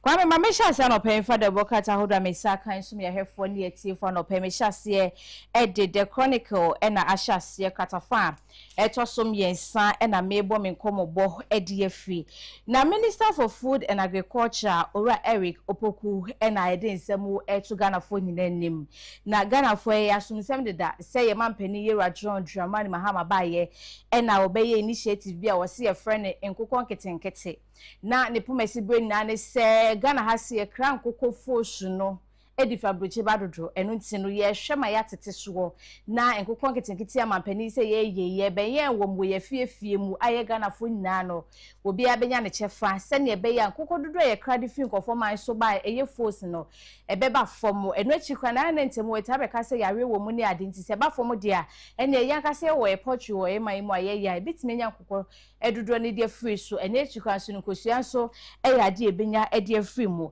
na wadi ka hye ba ko ase enti kata ne boy amane se enche bia ne etoso mienu no ebeba a wo mode ho semo eto Ghana fo nyina anim mame ka masem wi engo konketenkete no a omoche na no call the assurance committee n'anim o ka se beneficiaries for no eku nkukọ no ewe no e no msa be sha sefofo wonu se me ne honorable Nana Ampa Akufo-Addo Frimpong we member of parliament ma bu akwa north we vice chair the assurance committee e wo mrase bidwuma no pamini na di nkomo na ne nsem o ka che se bra na papa yi ka sa ansem no se nkukọ ni ko mu hudwiro mpapa de se wa for man ni sika akọ ton kokọ atise na nkọ no kwa no de kan so pe locally produce what the kan akọ kra nkọ do firi ba bi na aba omunye Ghana de ye to ye feed out mo nyina ye de yakra e de aba ye still wo say ye Ghana de ntisi ye me o Ghana ha na se nkọ na nyi a yes within 3 months bi o de we ni ba de nkọ no betimi anyi na omo beneficiaries for eku nkọ na we just like that. When say Ghana for na anti mampani asem na mampani say enkukon kitenkete na omo ye like ye wo man mu ne fapem ne say once again ye cry enam ti say akoko force ne kotodwe ni saa yemade ne ade no dodo na ye cry de ba enti ya kasa ye nya wo ye mayi mu se ne be ya poultry betimi agina ne nan so Ghana ha what you say enti mampani di nkokwa ne ma Ghana fo no o se ya kasa ye yen wom se ne be ya sika ye benya de free nkokwa na ye yen wom no ye be sa de ato nkokwa foforo de agum what you say na se nye se akokwa no wo nya na wonya na wekum na wiu enye sa na mampani na ne policy no mene honorable Isaac Opoku so di nkoma no MP for Fenso South where ranking member the Food Agriculture and Cocoa Affairs was in the area the onya akokwa no bi kra nya amiensa average obi anya akokwa miensa disa akokwa miensa ni sika de na de koto fara be hye mu senka akokwa miensa ya wunya ye aye san be second one su benya wasa nya miensa of course die ye nan ya no nya miensa ta no wa bisa support farmers so mo de nkokwa se na chance nkokwa no de ba ye na emu ahe no wa better ability a chance emu ahe na ewu emu ahe na aye yi so ati ase okay the only thing is say e was say ehunu say policy na eba no o say sa akokwa ne to a na wato nkusua na mebo a ntakokwa miensa enkosi da ben na akokwa miensa beto nkusua a odi nkusua na be ko market a beko akoton na afi akokwa ni gya ato na afi wo so waton maame na na ase wakunu di yen se mo gya ato na omukunu nkusua no still see ehunu bi okay yo na is a policy no want ya say na say woni mampani nya adwen policy no egu from time na almost start no Tama mo share nkokko na honorable ezi John Osefrim Pon ewo nkokko ebra na omu debate on this issue no ebra na omu mpani make announcement on this no oti asema omu mpani kan ese wa che nkokko 700 ahe ama akuafo 13,000 no bisa se sa na wo statement omu mpani kan statement na ya atwama no and nobody verifies it to say ye che nkokko 700 and something ama kwa for 13,000 obenya say obo ha niti na gokoti ye no mane ye omo debate we ni nyina wo parliament say bia na ye type fine apart from that they say eye error na e ba mu no ubi say omo send the details nkomo bae eno ano mkita mu akozi say ne party faithfuls nya enkokọ no eno omo awe ko me ma ba ye campaign ama ban no ama nkokọ nketekete na ba na mekumbi wi a unum so no abo the obo ne din or the saying minister for food or the saying right Eric Opoku say nkokọ na omo awe wo no kwa eye adan yon benya taste on be feel the taste of when na no bisa say Isaac Opoku bisa say nti omunya taste no ma be catch ro say eye de ana eye nwo ana yete say na nkampese atimi ade foforo abegum omenya den taste also benya taste on benya na ono na wo say na say nkofo kum nkokwa kete no my video dey say and on tell me nwanwa so ka so say second phase be start second phase be start e wo ka ta yi mu the other buy no kwa ya hunu so nkokwa re o makuare wo sa the second one ababiem ana me kan chiro dia wo de kan kaka I was having that's how we put the Chronicle. As I'm not page 3. Was the Minister for Food and Agriculture, Honorable Ernest Opoku, has announced that the government, Eric Opoku, has announced that the government in Koko Kencity program is to enter the second phase. Yeah, my betche. And coming who is na honorable Isaac Opoku and so Canadian no say. Enka ye pilot ya anka constituency ni bia no yemfa ni pia nipa bese 4 ana 5 e bia wo de o mabro so na ye 5 no nanka yemfa sa nkokọ no ma om no mo ntibenya nkokọ dodo kakra na ye do feed account ho na ye monitor ekoba because poultry farmers ade ehia omo pa no ye feed it is a county feed na ebo omo a na afenso ye wo omo so timi produce locally chicks no ye nkokọ ma no nanka ye timi ahye omo kutupa diskana ahye omo no matimi produce no more eno de nka ye che na omo ye mu we di wakokra nko no firi ba bia ba no abeche de ama onkrofo na akokọ kra so ya akokọ ketekete no ye de biba ne bebe ye sei be de ne pa ne nkokọ nenwi odi 2 months eti ye kwa nkokọ nawe. This is a policy I dey aba say a policy will be anya ho mfaso enkokọ nkete nti ya nkokọ nkete no policy no nya mfaso ben ho so se me anya bi enti Ghana sika taxpayers money ne dey akocha ma bi no anya me anya bi asem we mini sabatot na TV so kan enka ba yi na nka bia o de tu kra na mo de be maye ya e be fa ne sabet e bia sabde onyane de me de benye bi ya che ye mama ya mame eti kwa me mame to me nsem so na me to so katafa to so enum na social welfare and community development department a womo ewo kumase na womo akwakoye ye nuanu bi asebi womo edi dem ewo nipakwa ne mu anase person with disability foi womo akwakoye womo adoye na enipa be ese 57 na womo ekoye o madoye wasante mantemu a womo de niema bi esombo akade a womo behia wo enwuma bi a womo pese womo ye na afen suru womo akasama bra bomo asetena ebia niema kakra edi siesie dem mu ni ade womo timi de akwakoye madoye anope kata no eboye mu amane ewa ha sei na ne so ha sei so katafeto so enum health centers a Anglo Gold Ashanti fo so akwakosi edamade hye owomo ewo atimpoku eno so ho sem no ewo katayima no ewo obuase municipality ni ma eno so wo asante mantem mutano pay the chronicle ne dia wode ababetudwa ebie na mabobosom right meto aso the daily guide ato aso the ama daily guide katafa eto so miensa yenwa bema abutreka ne ho senkaye aga na ha seyi eye obi aso musemo na sisi da abutreka yodo wakakopie mu ewo US ha sisi ho na penifo se ye kwakodi na semo no ne nyina no romance can be a yesusu se abante abutreka woye ewo abefontentan kese ne so di nkofo sika edie na nasem no kopie mu ewo US no wakakoka se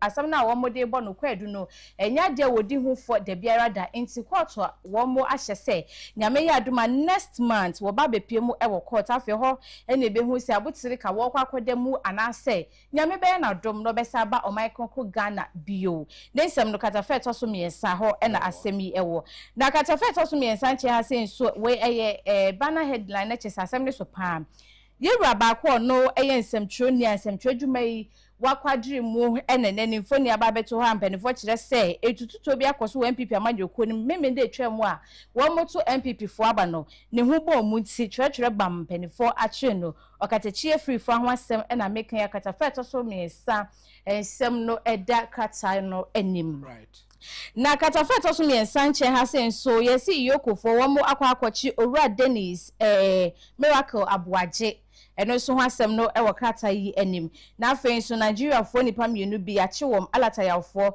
womo edi awudi sem bi eno so hasem no krata no edi aba anopei mamento so na me fa the Ghanaian Times ento so enfamam the Ghanaian Times infoni eda ha katafeto so du mienu Ghana mampani Yewura John Dramani Mahama munim se na wachi etwemu ya wada ne fiada mampani yi edisi ho se o micro Ghana yenyina yenye siesie yen prepare ye kuromu yen tititigates mu me ayahudo bi eni kwan se sisi dan sini nyina no eno ho na moto ni nagu so mampani etuo na we no hwe picture denim ha se na ise mampani akasa na wo sagata mu anwan yi bi wo ho na chese wo boa amahonedie etimi akọ enkai wo mai mu de kasem eno de tudwa se wo bese pa se zoom lion ena afen su no enyumekwa hodo a wo mo ehwe ye kase bia enwura sa waste management for no mo betimi asese se nwura na ye prepare ye ni nyina no mo sisa fanko na so osewan zoom lion enye the same zoom lion na no watwa mo contract sisi o mampani ni o mo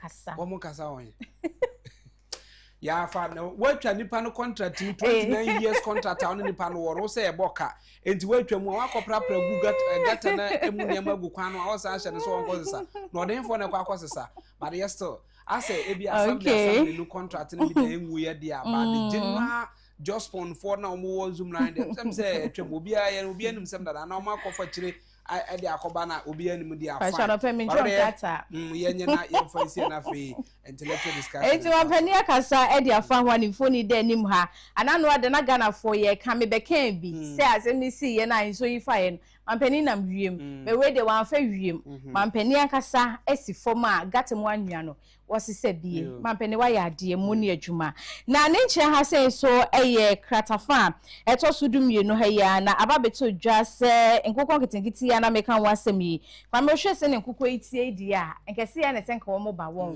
be wo se omo ba na omo soso ana na so omo ti say so omo be wu omo ni bi di edi bi ma ebi no wanhwe na akokɔ sei na ɔkyerɛ ndi no ma nana da bi se omo ti say so omo be wu ana me say that picture na the same character yi di bi ba ya obi se omo mpani nsɛm na no yɛ ketekete sei me hu sa we dey say ni picture ɔno twade abeto say nkokɔ nketenkete ba de mpani ɛkyɛ ndem sɛ de no osu akrom ne bɛs uti ɛna ɔkyɛ ma ɔ yɛnyɛ ne emphasize why na kata feto so du ba ko so wo Ghana Times enim eduonu ba ko Ghana Times enim na posifa wo mo wo voter region wo ma ye adwuma so papa yesin kofo bi adua wi na nyefuwa na o ma do voter region aposifo kire se timamufo ni bi na yi o masutire na o mutimi ko hokoche eno nam so aposifo o mo voter region pani kwanchefo do ma no de nsema tudwa se Ghana fo yin na ye mwa hu bibi na hu senko yi abe ya aposifo asutire esan se adwuma ne de o mo ye na so ne o so be hu aba be ka no ebeboa amadwuma na wo mo ye no etimi edimu nti eno so ho nsem no ewo enim ha se aban before say MPP be ko no anasa aban ba omo pass say yenua wi ewo my Ghana emu ba wi na yedua no ewo de tetra cannabis no eye low ewo my so ye nsem ni bo ha yete a yento ye boas na yemisa mu ne yehwe se eye no abia because answer suppose obetin abekyerɛw akoye ya na fe ya ka no ba nwoso no na ebia nso eye de yama kwan se yenua for medicinal purposes no ebia no do mo ahye mu a omadua so until now no yehwe se eye de tetra cannabis no low no a yama kwan se yenua ni bi na na because people ni bi de aba bebre se yama kwan se yenua wi no e wa so kai a me ampo na me be kan se pepa ne de ba enti bia na bia etini am yehu e na wi no so enyi ntem because of ne ne ma ewu mu ntire enyi ntem pa se na akokɔ nketenkete etimi enyi within 3 months ama manfo ewe no wi so enyi ntem abusia ma yamfansi na fe yemra meto adwuma de no so intellectual discussion na Shadrack Fojo ayekra do ba bedi nkomo e de ama in a minute yenwe ne sisia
Right, so we say Abraso say ye sim konya the dialogue show no so fire to the said the intellectual discussion no ye de ebto so na Shadrack Fojo wo fia ha ye ba be di nkomo de afa MPP amanyuku no abato a wokoto ye na ene ya tiri binom ohwe mentem ho ase bi ye course wo baabi won so a ekoboko mo to aba no ema omo yi omo mpanifo ye so mutimi eyiye eno achi na no fie da no ye hye clean up exercise ase eba na memenda so ema eno so ye bisa se ye wie ni sa no sa eno ano no ana clean up exercise dey say dey betimi abo ama yetimi ama nsu a eto eyire ye no nyina na kwa na se bibi poten ho a ewo se yetimi eye ni nyina no eye kwan ye betimi afa so na ye hu no Sadwa kakwa aba yeja boko de miondom na hoye ye de rade ase na otwene na weekends ni te say weekends na me shedem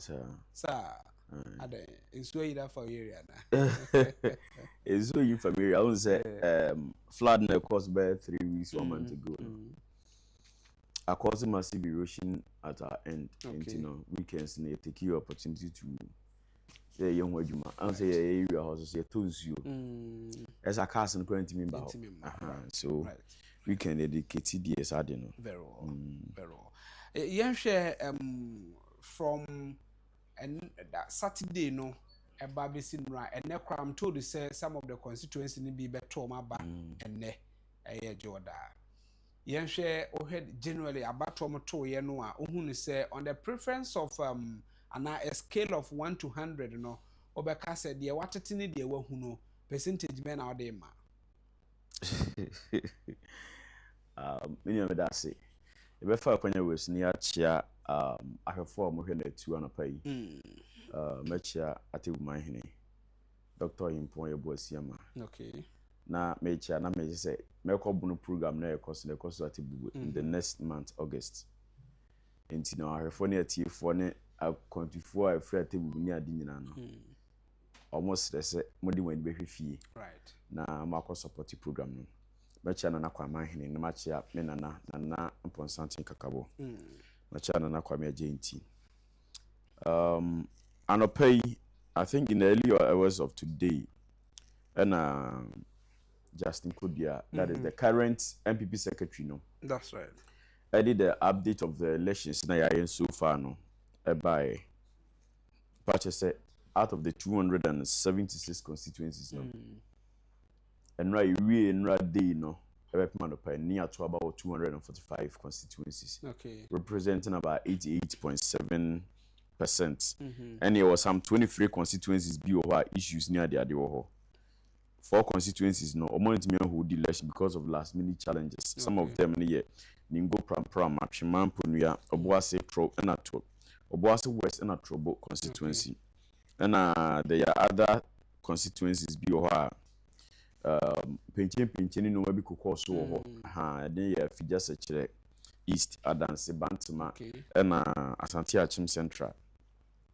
So this is the general report of elections I have gone from coordinators and constituency executives.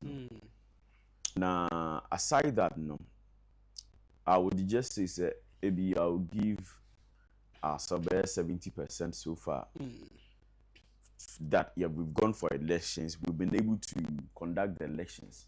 Say a free and fair woman, I suppose that one I will not go much into that. But what is out there, and I come ourselves here to about 276 as we speak in 245 constituencies. No, we already have executives. Never say for Kwenye way, so I congratulate Atebubu. Amantin Penifo you almost media MPP when na pay. I congratulate you from Chairman Shaibu ne Minian say Omatoba man as financial treasurer the secretary and all everybody involved it will be almost omokoya uncle ya mom the best almost right now magic result not too Madina has also nipa koya na pay I congratulate you mom yeah mabo modern. Okay, back to the issues. Almost say to aba you no. Even to the say beto aba no. And sense bebre ho a ehye emenasepo bebre wo amanfo kokko so a e ka say yi nipa bi dia eden. Afrimu. akakoto aba no penchen ni no ma ekoso nyina no yesterday me wo ho na me say babi ejina sisi ya no sabio ye yaman you cool right but any kwase ye de ye hototo NDC for we are ya feeling so relaxed say ye ho atoyen ese ne oma bi bibia da ye ho toyen yes ye ho toyen some the position I've taken now in the political party no this is where I want to stand. Okay. Say enye se bibia ekoso bia no bia oh ayo no, I'm not like that kind of person. Every issues bia ekoso a yen mu bi fin say it will bring the party to a position coming to power in 2028 about you know. Some of us will speak about it. Right. Say be o de o, enye o de o. We will talk about it. Na sabi o, yedim say e kan so a nipa bi betie. Right. E beto nipa akoma so. Where we are currently as a political party, no, these were my expectations, even before the constituency elections, all the other elections, I would have wished that before these elections, either the acting chairman of the party, the general secretary of the party, and especially the flag bearer of the party, should have come up with some sort of solidarity message and a caution and some message of advice to everybody within the political party. So maybe we don't need to put ourselves in a position where we would disintegrate ourselves the more. Say I'm fine questions to baby mu ebema you achiche bebrebe you. Right. By a two by you between you and I, what is happening on social media? A man for bebrebe is registering a lot of displeasure. Our man support our buy a to you know. Yeah, you be the free MPs be I then as region say you kind of saying no member of parliament in the MPP. There is no single constituency our MPP between 2020 about 22 you know. Any 2024 about 20 so can say with the exception of Northeast. All the other regions here talk about the whole Ghana MPP vote in akufo. Even in where we are winning our seat, what does it tell you? It tells you that where we are today, yente na hogono so enti anamontu bia ebeba ama amanfo nya mnasepo amanfo bi aninje amanfo bi nya reasons and concerns for say ebia party no do be from akuma mu ya odi be mu akuma mu no. We don't need to subject the party to that kind of situation. Enti we just say omo feel say you treat you film no. What kind of message we send to them? Right. So a party with you better make you say you and a reconciliation. Who does that? When we were going for this election, I would have wished that our current leader of the political party, that is our flag bearer, should have come out to caution everybody. Because now you don't have anything to lose. Do you think it's just because even I don't really hear one as a fever war. What does Dr. Babian has to lose now? Okay. You don't have anything to lose now. What Dr. Babian needs now is numbers. That's right. Numbers are not in our favor. We didn't establish the political party say and the fan club that is not why we the party was established. Okay. Development in freedom na can say yeah tia man yoku e dey abechechiro man Ghana e wasumdwe kwanso. Right. Enti yekoto abawe no. Me na me bisa say e mena sepa manfo anya bebrebe no. Not forget because sometimes in metenase na bisa mo say nipa nkasa research na do party no. How do they inform the various leaders, MPs and all these people say where we stand today no. And never be able to akonkusem any to trust them say you free mu we don't need that. Dr. Bamia should sit back. Okay. Bring that message. You can be say unquestion every member of parliament that they should not get their hands involved in the election that is going on. In every constituency, what problem will be? It is the members of parliament in those constituencies and they cause this problem. Okay. Bantima is one of the places here MPP stronghold, but Sabio Babiana Barbara, the constituency. Barbara Shaisi. No, Dr. Koko Timbai. Is it no? It's not Bantama. Debbie, when you Bantama, oh, call Agona Kwan Sua, a whole area, Mamponti area, baby. I want to no member of parliament. vote in your every time so say Bantama, but say what Bantama your World Bank. Right. You me say, how have we performed in Bantama 2016, 2020, 2024? The vote in Bantama keeps reducing, but we are winning the seats. Doesn't mean that we should still go ahead and let somebody become a demigod in the constituency. That's right. No, on amount for freedom, I was saying the better about freedom. That is the concern going on in Bantama as we speak today. What does Wachas stand to lose? Because the people in Bantama today are saying, say, Bantama person what they first vice, no, able to chairman or no, it will manipulate abono. Is that the case? If that is the case, and Penny say, and the they will make sure that we don't create that kind of issue in the party again. Is it Kwabri issue now? Kwabri East, yeah. Share. Dr. Bamiya beto abawe no. Waba out no abesi chiraka chiru bia say. Abato ye kotui. Party ni here numbers. Enti wo beto anamo bia ebema manfo nya manaso pa manfo bo fa kwaso chaos in every constituency no. Or no as the leader political, they will sanction you such a person. Right. Now, Ojinaho Akachera declares that he will not have a hand in any of the things you are doing. So is he also questioning every party executive to members of parliament say nobody should get their hands involved in any of the activities going on in the elections. They should let the EC and the police handle the election activities. Because when we stand to the engineer you. Because they say election there, because say ya mo obi kwan se anakase ya nsi obi akwan so mo nkoto aba na mo wo mo e contest no ene bi wo ha yesi wo mo kwan abona yi ni padi film no san kofa nkoto aba hands o mo yi wo mo di film no enye esa akokoto aba o ma nkoto so ya yi wo di afri abom dia wontimi nkoto but wo mo koto electoral coordinators na dia de no they were included ebedru ba bia and they chama ebedru ba bia chama ba yi constituency e be influence we no ye took all of them their names out. Right. The message is out there. All this process, no, I shall say fiti. Baby, almost access for my na na babidu sa mpempe. So it say, Dr. Bomia beka obra ekoto sabo ya. I don't know what kind of because right from the beginning, yeko police station, yeko electoral area, all these machinations na shall say everywhere and the ababe see hanse and ya. All ekoto sabo ya obeka. Yekoto about Fadama. I've forgotten the name of the constituency. I can create something. Okay. Fadama area ho NDC ekwe by election no this year papa we win lawyer we Baba Jama win you know. You saw the caution NDC the chairman gave to the people over there. Even people intending to go to independence. That is how firm and strict our leadership should be. Okay. What do you stand to lose? You are now the flag bearer. You need numbers in the party. These elections are a core as New Patriotic Party no. I was a constituency in 1,000 contest here. Allow it. Let people feel free to contest. Allow them to contest. What are you trying to communicate to people? We are communicating to everybody that the party is open for everybody to exercise their franchise and their right under the constitution of the New Patriotic Party. But we do not intimidate. We do not suppress people within our own party. Obu nua prana na de no wanya film efie ba ko na kuro na ofie ho de besa mi akuro no. That's right. Pinche koso nyina no. I am entreating the leader of our political party today.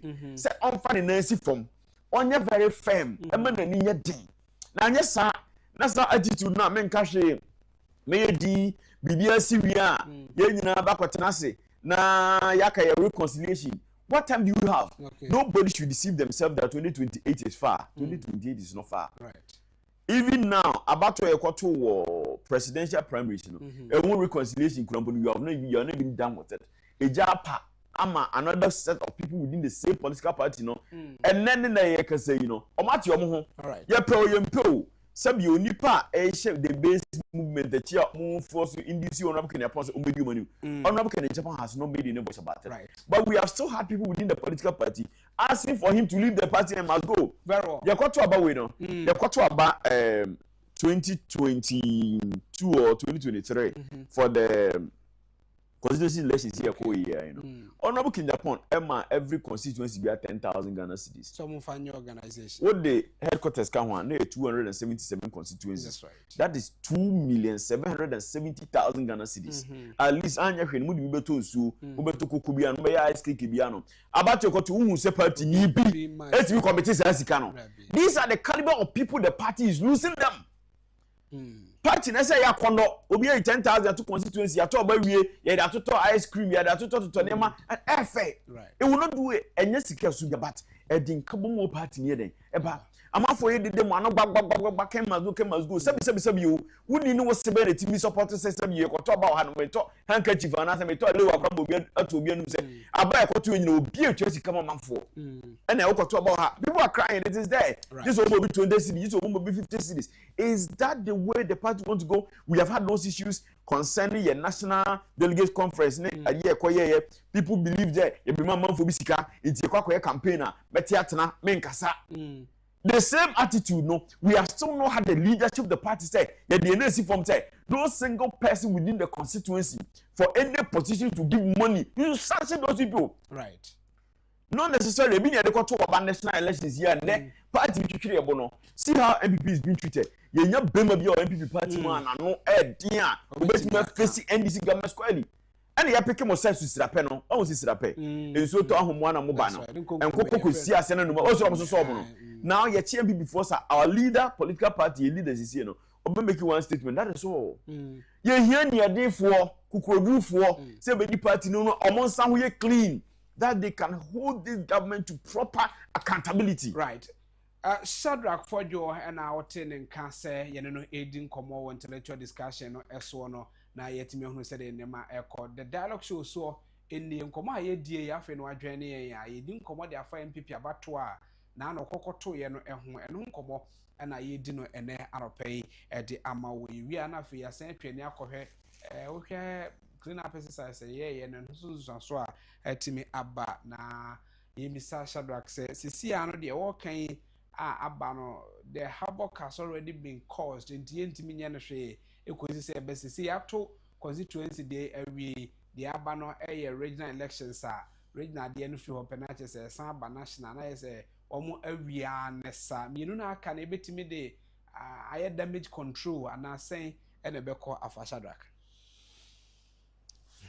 Never be say see I have on your course where we that say yeah is there my miensa regional and national already no he the me maybe I catch us say California one no as it still feels as though say somebody is competing with a flag bearer that is the notion okay because we are still doing politics within the same political party no.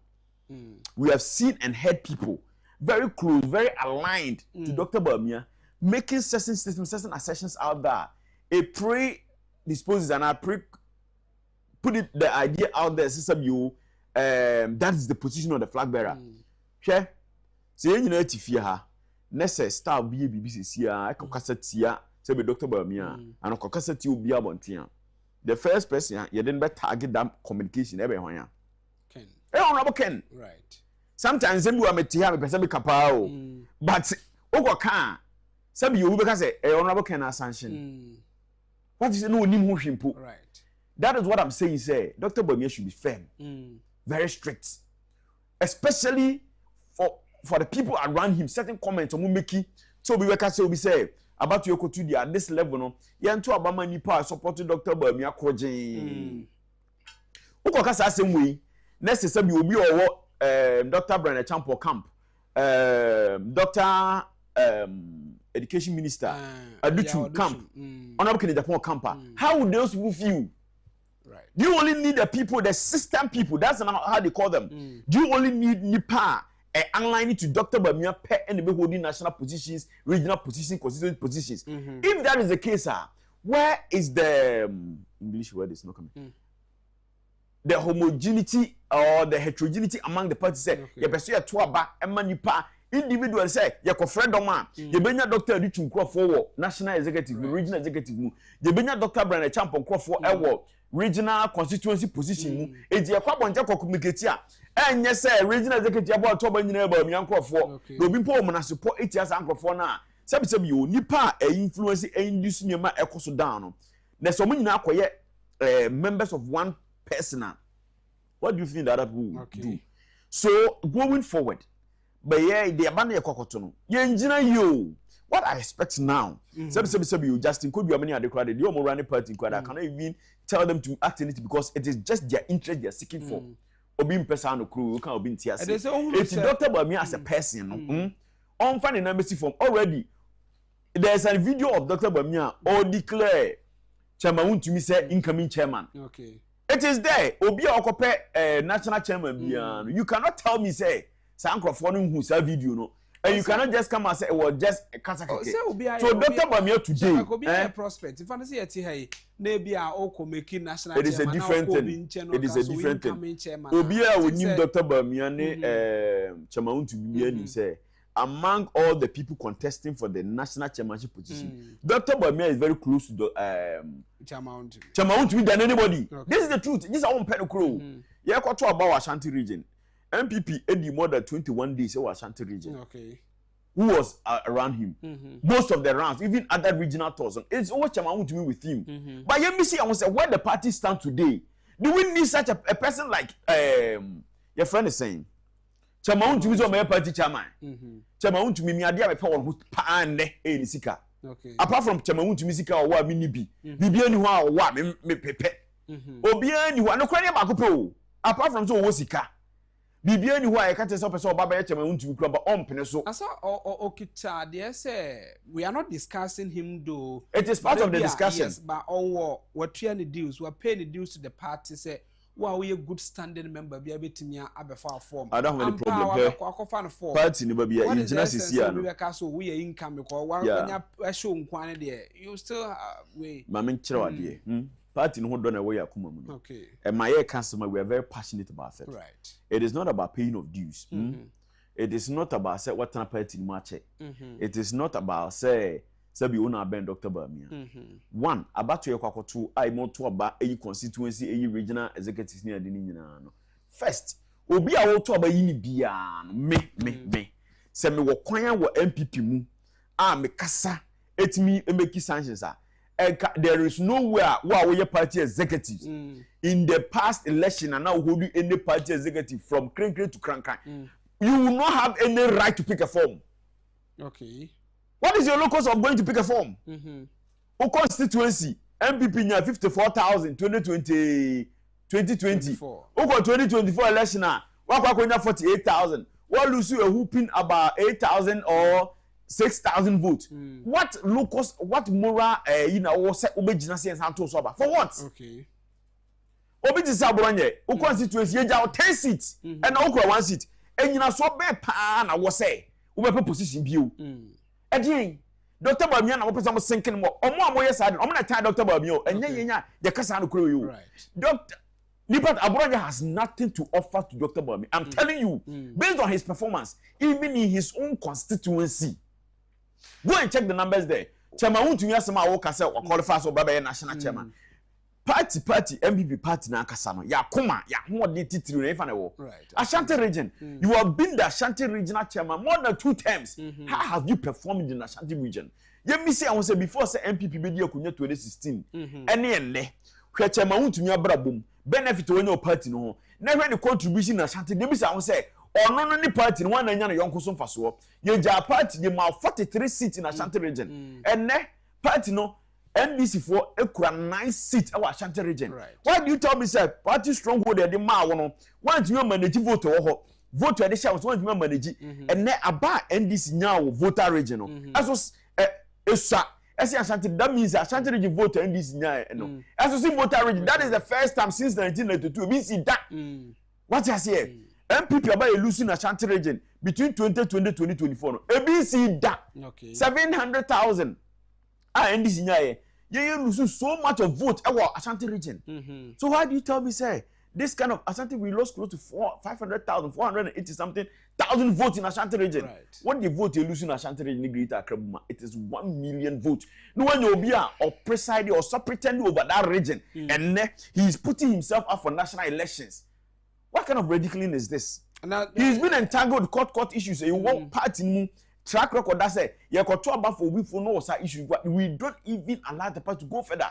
and obi aka no to me the session dem from as said the main party ni mu no say sana mo pete mo run party no mo pete obi ebeka party ni wasem ye run party ni sa adia we will go into the ditch the more that's why me and say be obese for all these consequences. We acknowledge the fact say about 2 MPP koto ye no bia won interest from the national because national for about to a regional for network. It is a one supervisor and here here so mo betimi ato aba ama no na eba na wo hwema obi akokoto aba ne bia ono no national no as a chairman as a vice chairman or whoever it is no na konwa ekeka the owo regional so num say your constituency for na ba beto aba ma no ntu so ono so hwe ahwe se omo a ono omo bokakra obetimi ato aba dia maintain na as dia beyi no wo hwe omso mo constituency dem say a police station for any electoral area for na beto aba dis abato ekotu omo sha ase na dia firi ho a ene ya ba besi ba bi a ye dia we enti dia ye kan dia omo ye we ye shon se sakara beba empari force idwa beba ye den ifra no pa abato na ekoso no ye to aba ni we lose poto no omo set committee obia the nsem by until today nobody knows what is in that committee report of the 2024 election makoke obia ani but no kwasem pa e wo mu ni say ye gisa report ni tu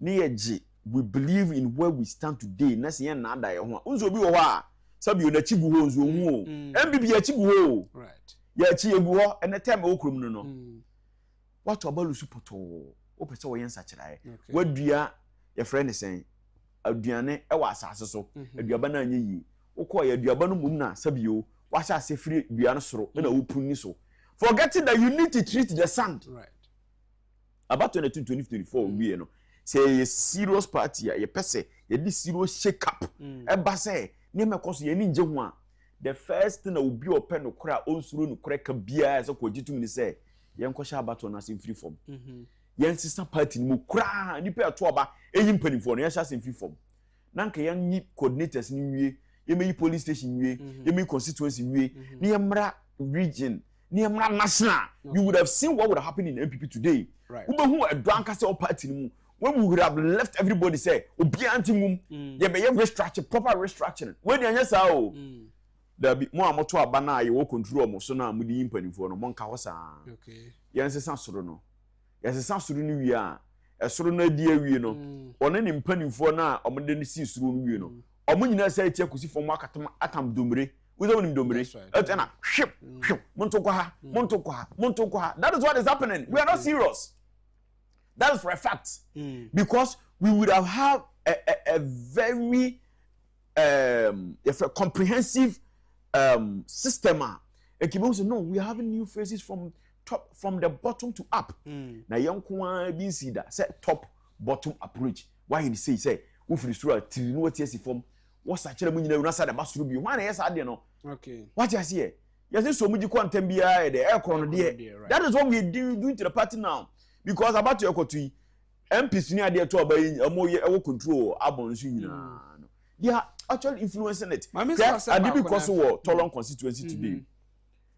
The current chairman now one of the financiers yes he has come up that was on the 12th say oba contested for the MP's position against the sitting member of parliament. Do you know why?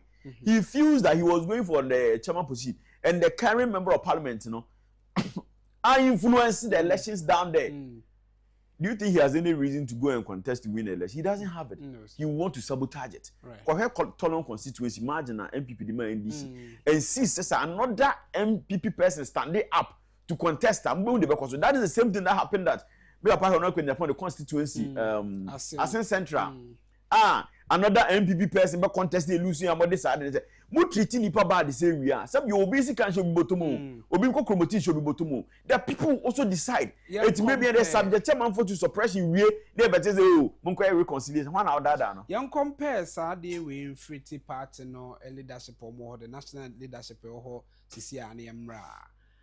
But say Justin Frimpong Kodua and year in team for your administration and produce a government and as a president and ameboa because the then president wonya no was there no be na be sha ase no de no e buy what the make an say in leadership bia mbenya bia no the first time ya wontimi produce president because so here to say idea ya Bakuya no general secretary this John Boadu die the start now oba no akufo-addo anwini but the second we no baby we ni yes president into as leadership bia ba de di kan a wontimi produce president ba obehwe omanam wontu a na omutu a wo de compare John Boadu mu de no omutimi de akufo-addo baaye no a anyway so so ya dantem former party chairman Michael Quay, right? There be no speaker of parliament, former party chairman, we have from indeed. Oh, this. Oh. John Boadu time, you know, you see the level of executives and all that time. You know. That was when this party started intimidating people. Okay. That was for an issue. I'ma say, that was when it started. Why? A new crop of people started to form a caucus within the same party. Okay. Into what we have and we will go against you and the party na bedura. Justin Kodria mo any we were part in team in the second name na very famous. There been team for your MP. Or they say Stephen Ayensu. Stephen Ayensu. Right. Or more kind of leadership today in the MPP. It is the worst ever in the history of MPP. Really. That is it. Jumadi edition of Monsignor. Seriously, John more time. John Boadu time. We have a party secretary today who has no mouth. When the NDCDA, we have no rebuttal. Okay. We have not been able to conserve soldiers within the party. It means standing up the party. Do you think Justin Kodia alone can take on the NDC? Okay. Do you think Merakabaje and Co alone can take up the NDC? Now, nipa ben the council people, more people hold on to it. Momo betra party like positions. Now mo making sure say atitiri ni anintirifo na momo do party mu nyina no. We will risk them. Ya beg Jojo me ba wo so o ma free party ni ma who just go there wi our hefa. How do go gina NDC anim? What is your locus? Everything most of these people are having in today's Ghana is because of politics. Okay. So you can't cough. The then leadership said na bi o mu bi. Asad na ogusu wo mu. Die untu wo se bia. Bro, me no ntia na o ka kire say na bi na de na Dubai o. Me boa. Oh yes, na me ka say that was when Samia Oku no. What is that position? That's right. Bisa I want say as a party organizer, national organizer Nana B, right? Bisa I want say what was Nana B's contribution to the 2024 elections? Okay. What organization did Nana B do? Police stations are here to for MP before so yeah mistreat MP before no. Bisa I want say as a national organizer, last minute Ablekumanov election we could not even go get men to go to Ablekumanov. Nana B enenam mantra to sesabio or kama ya aba aboni sisi echi no. He failed woefully as a national organizer. You be the became as some kanya medio. That is a fact. One team organize party na nkwa bato so am yan retaining numbers e wompo. What is say him and was put you up say was a national position. Na sabio ye wo conscience e we tirimu gini party no pa say a investment. Who would have done this to the party? Right, because just interest. Also, no man I think say deputy national organizer is Isaac Jenny. He was Nooks. Was it the Nooks president then? 20. Sandy Mona Maker said Dr. Bamian in Nancy form. So Mama leaders are ineffective. Okay. You are the one that is going to face the consequences. Okay.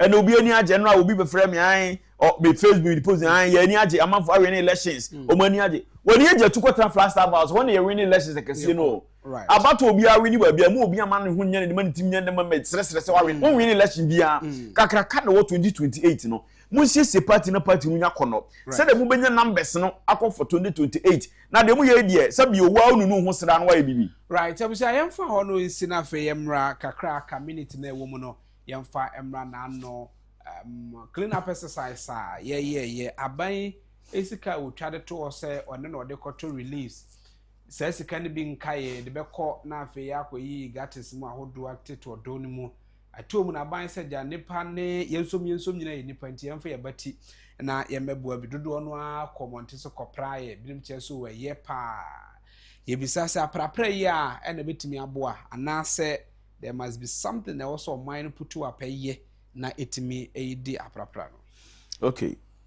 Oh say hakruma Ghana ye ho yesere o. Send sense o. Hey Nyoma bi wo ho a ye wo Ghana ha empanifo to the leadership no. They make us feel say be 1980 1970s ho communal labor na sa nyoma no.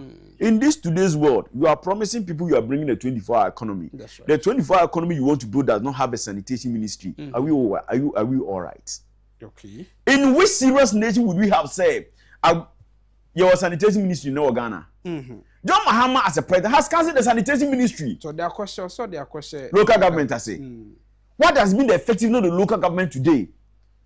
First, no what will me be out with me be no. If you feel bad about to say, "Ma'am, before if was a blue, no more yet." When was the last time you saw those people doing that activity? Who betray Zoom line contract mu? Who betray sanitation ministry mu? E ka say the local government. How effective are these local government? Logistics are not Zoom line or the ejuma. Do we have those logistics at the local government department and ministry? And then another bank or this drip machines he buy we don't have any of these things. Oh yes, animal way you know we and some of the better person be cleaning and I said now Christ say you knew say bosom 3 months near day. How effective is this going to be? That ben the tena has a minor prepare say your normal charge you say wa ko Dubai bosom bia no ye be na cleaning. I didn't say it is a non-starter. Uganda 4 year Uganda 4 day. Omo the same. Omuganda no last Saturday of every month bia na omo eye. Do they have a sanitation ministry? Omo 18 to 65 years and a participate. But ono kra na wa declare sa na oni hwe omo de na dodo no a participate my but yes still owo Zoom Lion one no Ghana ha contract am say adwuma. That is the same thing. Ye dey ho bro. Much Zoom Lion contract today as a year say Zoom Lion has 27 African countries under 29 right. 29 African countries na sabi yo ye say ade ofie yi na yen animpo ye dia no ya pam say nkusi abonten ye ba na Zoom Lion is it Asadu Royal and the logistics ye den Asadu Royal they are mostly participating around Tema those areas and when I was driving now who's Asadu and community 18 those areas and that's where you see Asadu Royal in my places say waba Adentaha Echo is Logan Hills airport you don't see those people there. Na sabi you mobile na Zoom Lion contract and say some kan ho am some do oraba right me on any day on any obi any where beka so odi o my Ghana sika and as an ho bon investigate me kwa me tears me for ko gina me ko defend me ko gina be defend na jimi na me say right so Zoom Lion send 7 na problem ho a mo sit down any contractual misfit be what agreement in bia you should bring the perpetrators to book. That's right And continue the work. What you say? You say na ntwesu na enkwase su na nam da enkwase anamo. That's right. The ban is saying now who was sanitation ministry the first of its kind. What Zoom Lion African country be appreciating the works. Or Nigeria or places. Even the population of Lagos alone is bigger than Ghana. Our contractor. Now as Ghana for politicians, the biggest problem is that they like to kill businesses in this businesses in this nation. Zoom Lion contractor John Dramani Mahama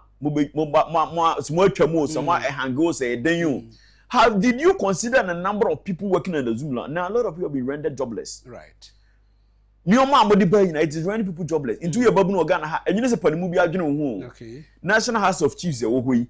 Any Pentecostal one will so be act as someone aban or to say a mabro Ghana nya nyuma yeti aban be chirichi kwan be fa so mabro adwuma ye.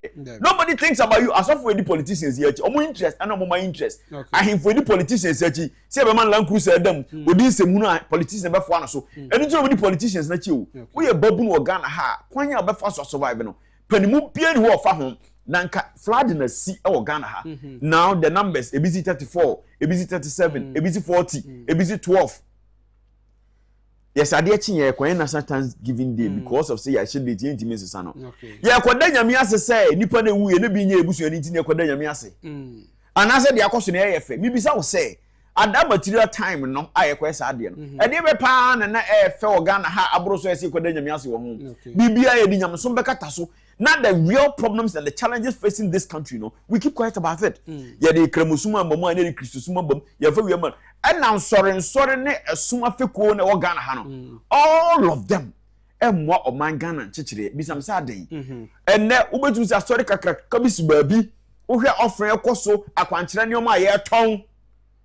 now here kwan ye kwa so no bi say sebi ontini pe wo ha na omo ye tie be na omo ye wo ha okay kwan bi ofa so kwa sorry dan bi mu a wo he gates all are you choked nothing wo some moss and things around that sa esum akan before ni ade some of these things say wo your sum bi wa sorry dan si ha wo sum bi si ha your immediate environment no kura no akandifo ni ntimi hwe they are say make me betena me boss bi di o right ba wo do part mo journalist gum so mo nya investigation enko ba bia sorry sisi ba bia moss sisi ba bia temples ne shrine sisi even that immediate environment the level of hygiene or what to say but we are no ma be ka kire mo say cleanliness is next to godliness what that one nipa ekogina ho ene e bom paye na me ntwa flad so na me say in this modern day and time this crisis here we see UK we see USA we see other part of the world within minutes within hours so much problem na we the ekoya ne na no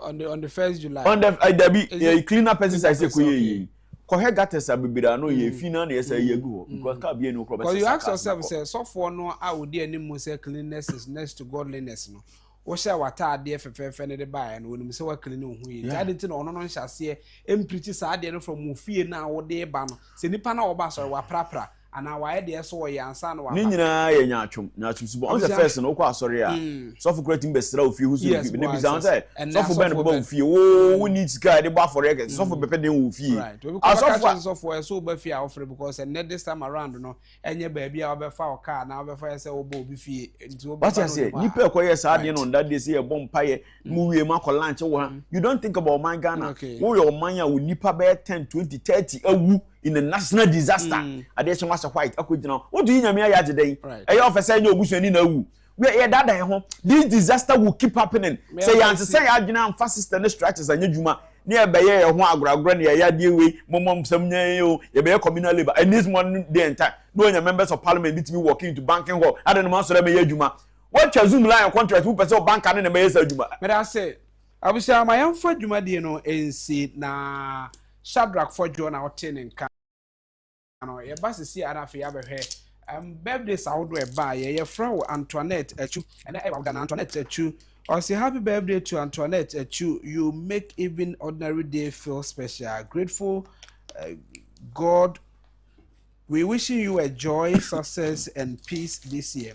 Enti Antoinette we o birthday a ye wish e de amawo production team ni nyina e kan ho na yetimi awehye birthday no e de amawo na Elikem na ewehye sa birthday e de amawo Yankopon kan ho no mo na video baby anso enye yie na enkoye mfa emma wo ye do asi a yemfa sedan bi mfa ma production team no se oboaye owura Justice Afo production no free estro sanso na Hughes Ahen na owura Robert Finn so ebo achidom sanso na Elikem focus na brakwesi nse ne ba camera room ha ote Shadrack Fojo enka intellectual discussion emu yansanto de na obokata by alongside mpedifo a yenom di nkomo nyina no day up to the show no ama show no adrum pempen so yemfa seda emfa ma producer ono so eboaye amo na onidi production nyina ma memedi de kwame aboku dan kwamo mebeje adwa na mebedi djumadi no ho chia menyankopon ya mo kira